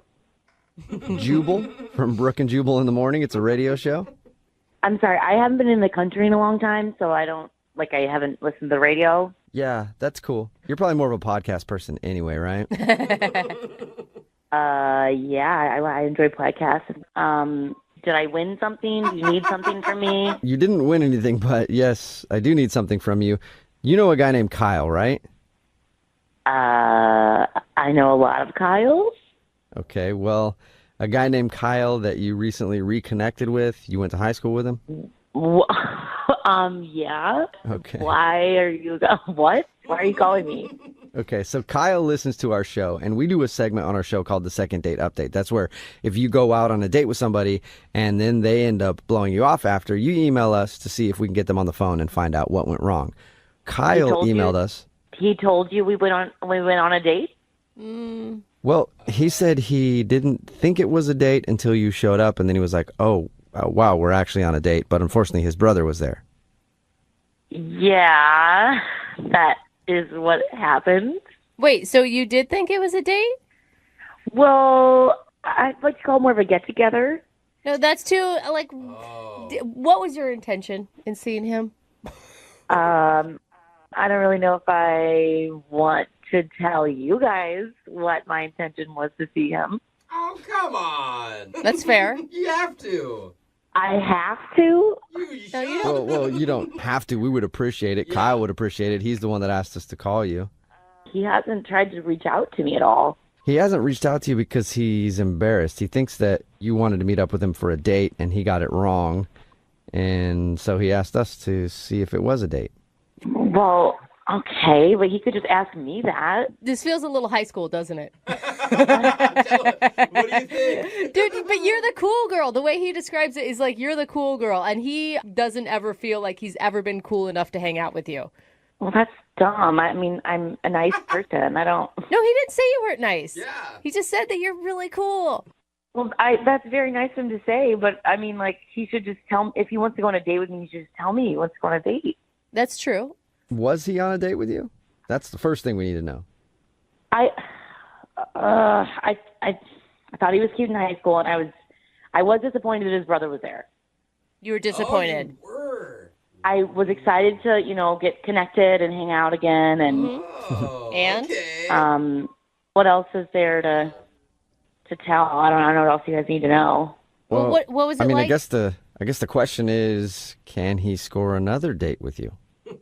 Yeah, I think that might be inappropriate at this point. Why? I thought you just said you liked him and he was cute. Yeah. I do, and he is, but I feel like over time, maybe people's personalities change, and he was a little more passive-aggressive than I would like, a little more, a little less upfront. He was dropping a lot of hints, but he never really asked his brother to leave.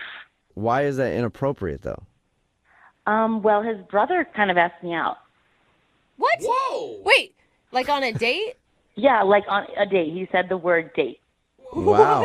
Okay, I don't think he knows that at all. When did his brother ask you out? Well, Kyle was in the bathroom. Oh my God. Oh, man. Wait, so you said yes? I'm guessing if it's inappropriate.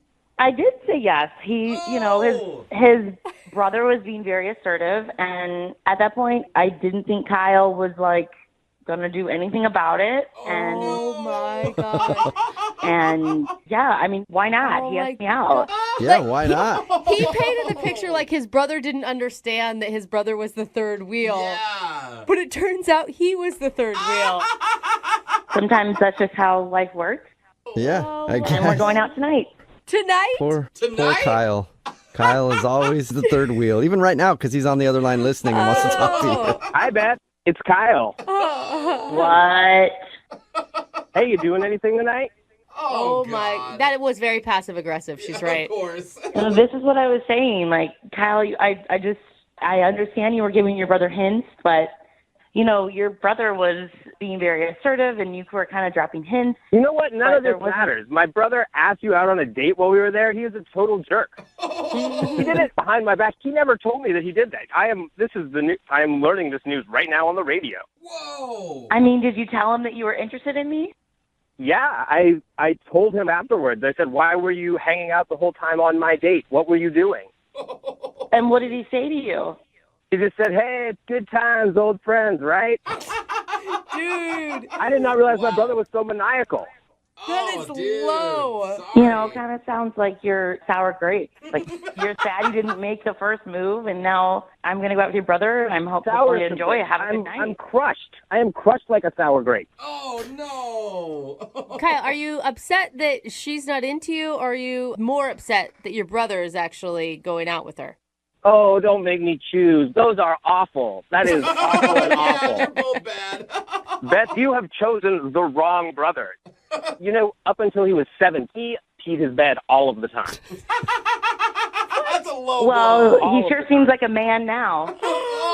Ooh. He's not a man. He is a snake. I'm not letting him out on the date tonight. I'm not letting him go. No. How are you going to stop your little brother? Go. He's my little brother. I'm the big brother. I'm in charge. He's not going on this date. There is no way. I'm going to go home right now, and I'm going to shred his pants. His only option will be a pantsless date with you. So that's what I will do. Real mature, Dude, Well, you know, at least it'll be more upfront if there's no pants. Yeah, you could actually be helping your brother out even more if you think about it, shredding his pants.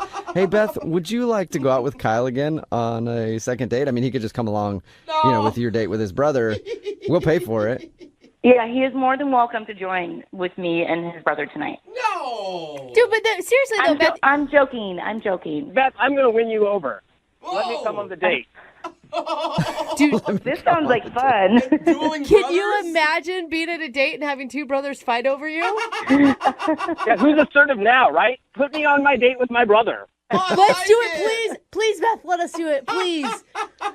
I'm up for it. Why not? You know, it'll feel like high school again. Oh, really? Okay. Oh, my So God. is that a legit yes? Can he come along on the date and try to win you over his brother?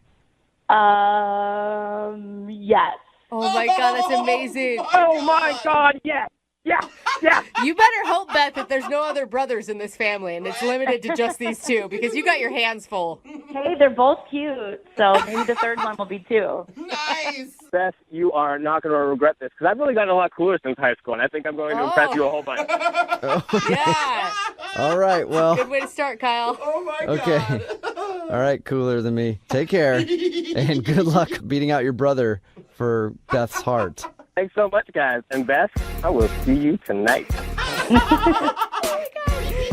Brooke and Jubal in the morning. Pretty much everybody texting in at 78592 agrees on one thing. They say that we have to get an update from today's second date update. It's Brooke and Jubal in the morning. And if you didn't hear the second date update, Kyle wanted to call Beth. She was the cool girl in high school. She actually moved away out of the country for a while and came back and then asked him out on Facebook. And he thought it was just like two friends catching up. And then he got there and she was dressed up and he's like, oh man, maybe this is a date. But he accidentally brought his brother along because he thought they were just getting together for drinks just to be friends. Yeah. And then we found out that the reason she wasn't calling back was because she did intend on it being a date, but she also met his brother and thought his brother was better. And his brother actually asked her out because his brother wouldn't leave the date the whole time. Oh. And then he said, okay, well, how about I come back out with you and my brother and then we fight it out for your affection? And she agreed to it. So all three of them are going to go out now. I hope she just ends up with one of them just so that they can always spend family holidays together. I know. It sounds like it's going to be really drama, but in a fun way if you're kind of the third party getting to watch. Everything will be a competition between them. Uh-huh. Like Thanksgiving dinner just to see who can eat more. Like, I eat way more than my brother. You should have married me. I told you. And I'm guessing it's been that way since they were little. Like, everything's been a competition between these two. So hopefully we can get an update from them and see which brother won her affection. Yes. So awesome. Remember, if you want to do a second date update, all you have to do is email the show, and we will call the person that didn't call you back. Moving 92.5. Angie's List is now Angie, your home for everything home. Angie still has the same top pros and reviews you've counted on for more than 20 years. Only now, you'll also get access to all the tools you need to make your home a happy place. Inside, outside, big or small, Angie helps you find the right solution for whatever you need done, all from your phone. It's simple to find upfront pricing and instantly book hundreds of projects. You can even search pricing guides to see what others paid for similar jobs and easily compare quotes from top local pros to make sure you're getting a fair price. From lawn care to repairing the AC to the project of your dreams, Angie has your home projects handled from start to finish. Plus, when you book and pay through Angie, they'll cover your project up to the full purchase price plus limited damage protection with their happiness guarantee. Make your home an Angie home. Check out Angie.com today. And for more on the happiness guarantee, go to Angie.com/happiness-guarantee.htm.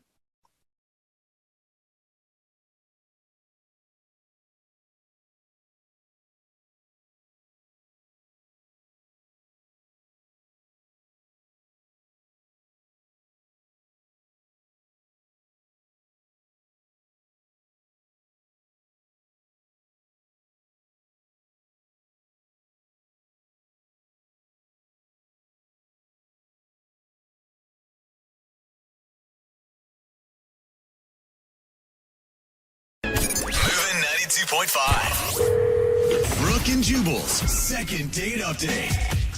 You know, one thing that dudes do all the time online is they lie about their height. Oh yeah. And as somebody who's 6'4", it really bothers me. You know, it's like nobody ever believes you when you say things like that. I wonder why. And Nathalie, who's on the phone for a second date update today, I guess she runs into that problem a lot. What's up, Nathalie? How are you? Hey, good. How are you? Good. I'm annoyed for you being a super tall guy myself. Yeah, then you get it. Yeah, No, definitely. I He's get it. really short. He's looking up to his mic. Yeah, exactly. So you have problems with guys lying to you about their height all the time? Are you tall? I am, yeah. I'm 5'10". Okay. It's not super tall. I mean, it's tall. It's not crazy tall. Yeah. Do you have like some requirement where you'll only date a guy over however many feet and inches? I prefer that they're taller than me, so at least 6 foot. Yeah. Okay. I think a lot of girls think that way too. Yeah, I know my best friend who's 6 foot tall. She always wanted to date someone like 6'4". She ended up marrying someone 5'10". So I'm just saying, keep your options open. You never know. There's just something about it that it makes me feel feminine when I can look up at the guy. Well, most of my life I've dated women that were taller than me, and I always thought it was funny when they had to bend down to kiss me. But I can see how that would be a little awkward sometimes for you. So the guy that you want to call today, was he tall enough for you? Yeah, he was. Okay, what's his name? His name's Jacob. Jacob. All right, and where did you meet Jacob? So we did meet over social media. Okay. He was really easy to talk to, and of course we talked about his height, and he said he's 6'4". And is he? He is actually, yeah. Wow. Okay. I bet Yeah, you've come good up job. with like, I bet you're pretty good at like being able to spot who's lying. Sometimes I can, but sometimes I can't, and they show up, and I just think, oh my God, why did you lie to me? Like, I obviously know now that you were lying. It's just a bad first start. All right. Yeah. Well, this guy at least met your height requirements. What'd you guys do for your date? So we met up at a bar just for a drink, and I mean, oh my gosh, when he walked in, not only was he tall, but he's gorgeous. Good. We had such a great time. We were laughing. We were telling a bunch of different stories. Yeah, it was really good. I mean, when you're describing it, your smile sounds like it got bigger. Like you have a huge crush on this guy. Oh my gosh, yeah, I was just smiling. Okay. So what happened on your date? I mean, it was going great, and they had some line dancing that they were playing on the TVs, and we just started talking about line dancing. I told him how good I was at it and that I loved going line dancing, and in fact, he actually likes to line dance and has gone before. Really? Yeah. So we actually decided to go right away. He said, well, why don't we get out of here and go to this spot down the street and we'll go line dancing. That's so cute. Is that why you think you're not getting a call back? You're not actually good at line dancing? Now you're the liar? Well, we actually didn't go line dancing there. The line was really, really long, and it just wasn't moving. Okay. So he suggested that we go back to his spot, and he said, why don't we just go watch line dancing music or movies, and we could line dance in my place. I've got beers, I got the whole setup up there, so that's what we decided to do. He has a whole setup for line dancing? Sketchy. Yeah, that's weird. You shouldn't be wanting to call him back. Anybody who has a whole line dancing setup at their place is definitely suspect. I mean, he didn't have a line dancing studio or anything. Well, that's a disappointment if you ask me. So how did that go? I mean, did you guys just line dance the night away? I mean, we did a little bit, but it really kind of went more into like a pants party. Yeah, pants off party is what you mean, right? All right. We all knew that was going there. Horizontal dancing. Like, I'm surprised you did any dancing at all. Yeah. He's like, I'm not set up for this. Yeah. If you wanted to come back here and line dance, that's fine, but no funny business, lady. Go somewhere else. Yeah, this cowboy doesn't do that on the first date. Cowboy. You mosey on out of my apartment. You spit in your spittoon that's in the corner. So you guys hooked up then? We did, yeah. I mean, we didn't go all the way. That's not usually something that I do on the first date. But, things got fun, and we had a good time, and I did stay the night. Oh, you did? I did, yeah. What was it like in the morning? Wonderful. I had to get up in the morning pretty early, so I kind of scooted out, but he made sure to get up and walk me to the door, and everything seemed fine. So I was really excited to, talk and go on another date. Okay, so everything was good. You can't think of anything that went wrong? I mean, I did think, well, maybe was I a little drunker than I thought, and I wasn't that great at line dancing? I don't know. Or maybe he's just a guy that likes to hook up once and then ghosts you, which I think is not very cool. Yeah. So, I mean, if that's the case, honestly, I will put him on blast. I think that that's rude. I think it's not cool to just ghost someone like that, especially if it's just you're trying to get, like, a hookup out of something, if you're that kind of guy. What do you mean by put him on blast? Like, out on social media. Like, I'll call him out. Okay. You're like gonna Yelp review him or something. If I could, I'll do that too. Yeah. All right. Well, we'll play a song and then come back and find out if something did go wrong with your second date update right after this, all right? Okay, cool. Thank you. All right, hang on. Moving 92.5. Brooke and Jubal in the mornings. Second date update. Well, howdy, partners and partnerettes, cow folks and cows folks. looking to get poked. No. Whoa, okay. I don't know. I'm not very good at country stuff. But anyway, Nathalie is on the phone for a second date update today, and she wants to call this dude named Jacob. They went line dancing because they're both big fans of line dancing, I guess. And they actually weren't able to get into the place they wanted to go to. So they ended up going back to his place because he said, oh, I'll throw on some country music videos and we can line dance together in my apartment. And then that turned into the pants dance, which actually should probably be the no pants dance. Anyway, they messed around a little bit. They didn't hook up all the way, but now he's not calling her back and she's trying to figure out why. Okay, Nathalie, are you ready to give Jacob a call? Yeah, I am. I just want to figure this out. I want to know if it was something I did because I want to correct it. It's really hard to find tall guys. Yeah. She's so desperate.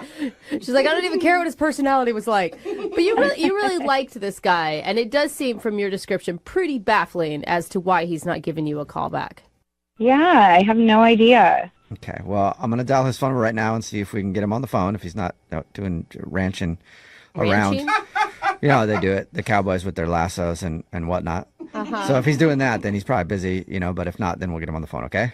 Okay. All right, here we go.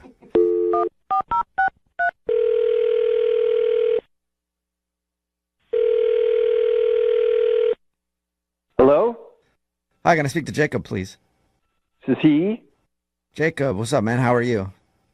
I'm fine. Who is this? Good question. This is Jubal from Brooke and Jubal in the morning. Partner. Okay, I don't know. I don't know what that is. Maybe you should have said howdy. It's a radio show. It's called Brooke and Jubal in the morning. Okay. Yeah. So. Still don't know what that is, do you? Mm-hmm. No. All right. The reason I'm calling you today is because we do a segment on our show. It's called the Second Date Update. That's where if you go out on a date with somebody and then end up not calling them back after, they can email us to get you on the phone and find out what happened or what went wrong, basically. And we got an email about you from this girl named Nathalie. Oh, okay. Starting to make sense now or no? You need a little more explanation. No. Yeah. What? Okay. No, yeah, what? So you went out on a date with a girl named Nathalie, right? Yeah. Yeah. Well, she told us about your date and said that she thought everything went great, but now you're not calling her back. Oh, my God. And she wants to know why. That's why we're on the phone. People do this? Yeah. Yep. Yeah, we do it like a lot. Like, surprisingly. I mean, but you got to think about it. People are getting ghosted left and right. And I mean, that's what she feels like you did to her. And she has no idea why. Her description of the date sounded pretty dreamy. Why don't you guys just tell her that, you couldn't get a hold of me? We don't lie. Okay. Thank you very much. Can you give us any kind of reason, though? I mean, it'd be better if we could at least tell her we got some sort of answer from you. She was cute. I mean, it was a fine date for most of it. Yeah, the way you describe it doesn't sound like it, though. No, I mean, we were having a good time. She's cute, and we have common interests. And yeah, it sounds like you should never call her again. Well, okay. It's just something happened during the night that just freaked me out and just doesn't seem like a good fit. It's like nothing personal. It's just, not for me. Okay. So if it's nothing personal, just not for you, why don't you let us know so we can tell her? She really liked you. She's just curious. Well, she pulled out a gun on me. Whoa! What'd you just say? Nothing, but no big deal. I think That's No a good big deal. reason. She just pulled a gun on me? Oh my Like a real gun, not like her finger and thumb. No, yeah, a real gun. We were waiting in line to go to this line dancing place, and everything was going great till then. And then all of a sudden she's like, "Oh, we can't go here." Okay. And I thought maybe like her ex was in line or something. Yeah. But I was like, "What is it?" And she pointed to this sign, and it said, "No guns." Okay, and you're like, At first I thought she was like pulling my leg. right. But then she reached into her purse and, sort of discreetly pulled out this gun and, like, pointed it at me. All right. She said you ended up back at your place. Is that how? She's like, take me back to your place Get right in the now. car. Yeah, we're leaving. No, I mean, I don't know. That was probably my bad. Like, you do things like when you're... So Okay, she wait, hold on, she no. pulled out the gun and pointed it at you. So she was, like, showing me the gun, and she just, like, covered me with the barrel. See, I grew up with guns. My dad hunts. I grew up hunting. I don't own any guns anymore, but, like, the way I was taught is you treat every gun like it's loaded, and you never point a gun at anything that you don't want to destroy. Yeah, I was just going to say, Yeah. someone hasn't taken gun safety because you would never do that. Yeah. So when she covered me with the barrel, I, like, flinched and shifted out of the way. And I thought you were going to say another SH word, which I would have done in my pants right there, too, if someone had pulled a gun on me on a date. So, I mean, like, I just don't get how you went from that being so scared and then immediately inviting her back to your house, though. yeah, I mean, I just freaked out, and I was like, I should probably get home. And she was like, yeah, okay, we can go home. Oh. So it was less of an invite from you to go back to your place and more she just kind of invited herself, and then she has a gun, so you're going to let her come over. What are you gonna say? Yeah, well, and she said this other thing, like when it happened, she was like, don't freak out. I'm not going to shoot you unless you piss me off. Unless you piss me off. All right. I mean, I'm assuming that's a joke. I don't know. Then my gut sank. And so when she invited herself over, I didn't say no. Yeah. Right. And then she was understandable. there, so you had to make out with her. I mean, I get it. You don't want to make her mad. Oh, come seriously. on. I mean, we did stuff, but I wasn't that into it. Oh no. Yeah, that's happened to me a lot when someone's holding me at gunpoint. I will do anything. But it's a fun game sometimes if you embrace it. Anyway, hey, Jacob, thank you for being honest, man. I appreciate it. Now I need to be honest with you because Nathalie is actually on the other line listening and wants to talk to you. What? Yeah. Nathalie's on the other line. Nathalie, are you there? Yeah, I'm here. Is there any reason why you didn't bring the gun up to us when we first talked to you? Honestly, it was like 30 seconds of our date. Like, it wasn't a huge big deal or anything. So I just didn't even think about it. Yeah, well, it may have seemed like 30 seconds to you, but it felt like that gun was on me forever. Jacob, I told you it wasn't even loaded. I mean, a girl's got to protect herself, doesn't she? But no. Who are you protecting yourself from? I mean, I'm a single lady out. Like, you never know what could happen. Things happen out on the street, and you just got to be prepared. But it sounds like you don't even handle it correctly. Like, I would recommend maybe mace. Yeah, I mean, I do have mace as well. I have guns, and I have a couple other things that I can make sure that I protect myself with. What size is your purse? You carrying around a sword? Like I said, a girl's got to protect herself. I don't see anything wrong with that. Okay, but maybe like when you're out by yourself, but you're out with people. You're not like... Right. Yeah. Listen, Jacob, I don't know you. It was our first date. You never know what's going to happen. And at the end of the day, if something were to take place to both of us, then I could protect you. She's right. Okay. Yeah, I just don't get bringing a gun on a date. That's Listen, I'm licensed and registered to have and carry a concealed weapon, and Great. I think that that's Great for okay. you. And it sounds like, It from is. what you're saying, you've been around guns yourself, too. I mean, why are you so scared around them? Because you're pointing them at him. Yeah, wave it around. I mean, it sounds like you're not handling it right at all. I think he's being dramatic. Yeah, it sounds like it. Yeah. You know? God. Yeah. So sensitive. Gun pulled on you one time and you don't want to go out again. I mean, jeez. Yeah. Jacob, would you like to go out on another date with Nathalie? We'll pay for it. If she leaves the firearms at home. Yeah, that's a good rule. Uh, Was that a good Is that a answer? yes or a no? Are you feeling scared to answer at all? I just don't have a good feeling about. If she wants to carry a gun, like that should be her thing, and I don't want to like tell her that she can't bring a gun on a date and then like feel like she's doing that for me or resentful. Like, that's nice. I just think it's not a good fit. He's not trying to. He doesn't want to change you, Nathalie.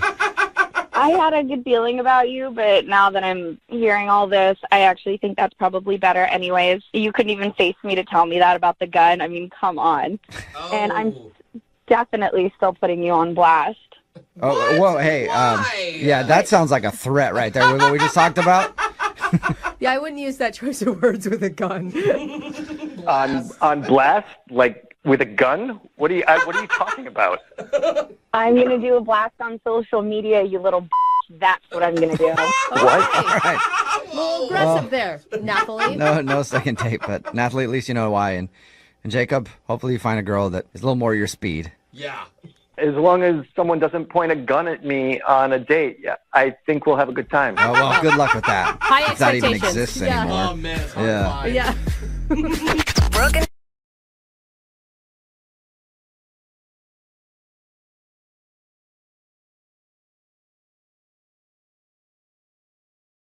Moving 92.5. Brooke and Jubal's second date update.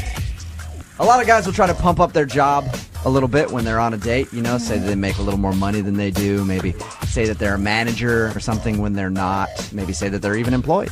Who knows? Kevin, who's on the phone today for a second date update, might have gone a little too far in trying to impress the girl he's interested in. He wants us to call today. Kevin, how are you? I'm all right, guys. How's it going? Good. Kevin, first of all, what do you do for a living? I work at Home Depot. Okay, Kevin, what did you tell the girl that you want us to call today that you do for a living? I told her that I might play a little bit for the Seattle Sounders. Oh, Kevin claimed to play for the Seattle Sounders, the Major League Soccer team. What? So that's a big lie, trying to tell a girl that you're a professional athlete when you just work at Home Depot. Yeah. Kevin, why would you think that would ever be a good idea? You know what? It just all kind of happened. I was with my buddies, and we were kind of joking about it, and one of them kind of dared me, and I did play soccer. I once went to an open tryout for the Sounders, so, they were like, yeah, you should do it. You should do it. And right. I did it, and I kind of crossed that point of no return where, one lie becomes another lie, and it just snowballed and got out of control. Oh my And God. pretty soon you're their number one scorer, and she's like, I've never heard of you before. You're like, yeah, well, I never said no. I never said that. I mean, I was stupid enough to do it, but I wasn't stupid enough, because I know she can go look it up or whatever. So I told her that I had been placed on injured reserve for a while. Oh my gosh. And that when you're rehabbing from injured reserve, they put you on a special practice list, and you practice with the team as you're rehabbing, but you don't show up on the roster. So you guys had extensive conversations about this. Yes. Oh my God, because she was all into it, and then so obviously, she's all into it. What am I gonna do? yeah, you can't. I have a friend who actually looks like Sidney Rice, who used to play for the Seahawks. Big, tall dude, long braids and everything else. And he'll tell girls that he is Sidney Rice, and they'll believe him, and he'll just hook up with them that night and then never call him again. That's the thing. It's not like I said I was Richard Sherman. You know what I mean? I went with the Sounders. I tried to go just a little more low-key than the Seahawks. That's probably a smart way to go. Yeah. So she was obviously impressed by the fact that you were a professional athlete. Did you end up hooking up with her? What happened? Yeah, she was all into me, and we were hooking up, and then it was she kind of kept dropping hints about, she would totally go back to my place, but I don't live in a place that I think a Sounder would live in, necessarily. Hey, Major League Soccer salaries are pretty low. If you got a one-bedroom apartment, you might be all right. It's true. But there's no pictures of me, there's no framed uniform on the wall or anything. You know what I mean? So I was all worried about that, and, it kind of ruined my night anyways, because all I started thinking about was how to keep this lie going. Right. And where she was just a cool girl, and we could have had a good time. At what point in the night was the regret really setting in? I guess it hit me when, I actually started liking her. I mean, at first I was like, yeah, she's hot and, whatever. But then I actually, liked her when I was talking to her, and I was like, oh, my God. I want to go out with this girl again, but, it's hard enough to keep this going for like 20 minutes. How can I, eventually I got to tell her the truth. Yeah, let's say you guys get together and you guys fall in love and get married. At some point, you're going to have to tell her that you're not an athlete. Yeah. So how did everything end with her?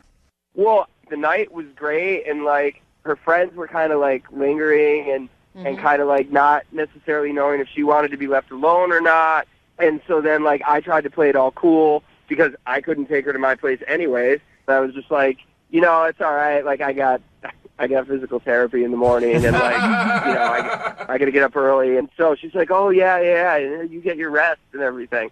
And I was like, this is awesome. And she was all into me, and she like kissed me goodnight, and and she was like, call me. And so then the next day I texted her. I was like, hey, I had a good time last night. It was really fun hanging out. Like, let's do this again soon.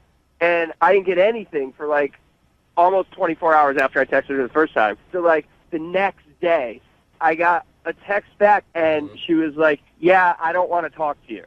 All right. Do you think she found out? She Googled your name or something? Probably. Well, I don't know. Like, I mean, she would have had to have done like some extensive research, because like I gave her so much crap about I was on injured reserve, and then they place you on a practice roster, and like And they take your name completely off the internet. or like I've asked my buddies too if like any of them said something to her friend, and now they're not telling me. But like, But you do know that she does not want to talk to you, because the text that she sent you said, yeah, she made that kind of clear. But here's why I'm calling you guys. Like, I honestly believe like you strip all that stuff away, and we actually like each other. Okay. And like I think if we could just get to the point where she was like willing to go out with me again, like I think it would be cool, and I think everything might be fine. So when we call her and get her on the phone for your second date update, how do you want us to play it then? Am I going to tell her that I'm calling for a sounder? No. No. I think get her on the phone if you guys can, and like that's the first step. And then like don't tell her right off the bat, but like if she does know already, then I want a chance to apologize. But like if she doesn't know, then maybe just like help me get to the second date, and then on the second date I can like tell her myself and do the right thing. All right, well, we'll play a song, come back, call her, and get your second date update, okay? Sounds good, guys. All right, man. Hang on. Because I'm all about that bass, Moving 92.5. Brooke and Jubal in the mornings. Second date update. I'll admit, I've probably told a lie or two on a first date to try to impress a girl. But I've never done what Kevin, who is on the phone with us right now, has done. He told a girl that he plays for the Seattle Sounders. I've never claimed to be a professional athlete when on a date, probably because nobody would even believe me whatsoever. If I was a little bigger in stature, maybe I would try it. I don't know. Kevin, are you about ready to call Jamie? I guess so. Okay, and the last thing she sent you was a text that said, I don't want to talk to you. The point of this is to find out if she went home and Googled you and found out that you weren't, and that's why. And if she didn't find that out, you don't want me to tell her. You want me to just see if I can get you a date so that when you do go out with her, you can break the news and say, I'm sorry I lied to you. Yeah, that'd be awesome. And All right, lying is so complicated. Can't we just tell the truth? All right, well, I'm going to get her on the phone right now and get your second date update. You ready? Ready. All right, man, here we go. So excited to talk to a professional athlete. You want his Kevin, signature thank you. later? Yeah.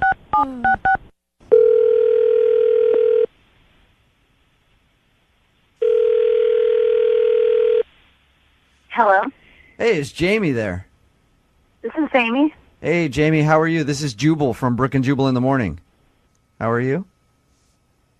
I'm okay, and you're calling me because I'm calling you because you recently went on a date with a listener of ours, and he liked you a lot, but Okay. you actually sent him a text saying that you don't want to ever talk to him again. He's an athlete. His name is Kevin. He plays for the Seattle Sounders. I'm not really interested in talking about that. So Whoa. Okay. But can I tell Kevin why you think he's an a-hole? because he's a skeezy guy. Well, What do you mean by that? I was talking to my roommate, and I told her, hey, I met this guy, Kevin. He plays for the Seattle Sounders. Right when I say that, my roommate says, I made out with a guy last week, Kevin, who plays on the Seattle Sounders. No way. Are you serious? I'm dead serious. And that's what I said to her. I said, are you kidding me? I describe what he looks like. Yeah. And she goes, yeah, that's Kevin. So you guys both made out with the same guy that plays for the Sounders. That's crazy. The way it is, how I see it, is that this guy will just make out with anybody, and he's Yeah. just a total player. Well, Jamie, you know, some professional athletes can be like that. I don't know Kevin that well. I'm friends with a couple of the Sounders. I don't know Kevin like that, though. But I do know that he liked you a lot, and he wanted to see you again, and he was kind of shocked when you sent him that text message. I know that he wanted to get in my pants. I know that he wanted to get in my roommate's pants. Okay. First of all, I think it's disgusting. And second of all, it's embarrassing for me. Jamie, but can I ask real quick? Because you said that they just made out. I mean, you're single, you're dating, you haven't made out with anybody else in the last month? I mean, I don't know every single thing they did. I didn't even really want to hear it after that. I mean, like, I got enough of the gist that I know that this guy is a total creep and that I don't want anything to do with him. So you feel like he lives up to the rumor of like how athletes just are players? I doubt. Pretty much. Absolutely. He didn't do anything to show me otherwise. I mean, I already told him myself. I already told him to leave me alone, and I'm not interested. I know, but he didn't know the reason. That's why he wanted us to call you. But now that he knows the reason, I think we're all good then. How would he know the reason? I just told him I wasn't interested. Oh, that's because he's listening right now. Hey, Jamie, how's it going? Oh, my God. Seriously? Here's the thing. I really like you, all right? And obviously, Yeah, you apparently really liked my roommate, too. You apparently really like any girl who's Hey. available and looks half willing. Whoa. Hang on. Don't you think you're going a little far with this? Like, you Do I haven't think- even I helped don't- me out. I'm probably not going far enough. I mean, you made out with my roommate. You made out with me in the span of like a week. Who knows how many girls you're making out and sleeping with? Okay, well, hang on a second. First of all, I didn't sleep with your roommate, and I didn't sleep with you. Second of all, like, I didn't know you when I met your roommate. Like, it's not like I went out with you and then I went out with her the next night, and I'm like, no, but I really like you, but I was making out with this other girl. I'm trying to put myself out there. I actually really like you. What I think is that you're just one of those athletes who just thinks they're the and goes around like they're the king of everything. You can make out with anyone. You can play with whatever girl you want, play with their emotions, play with their heart, and I'm not interested. I don't need that in my life. You don't even know me.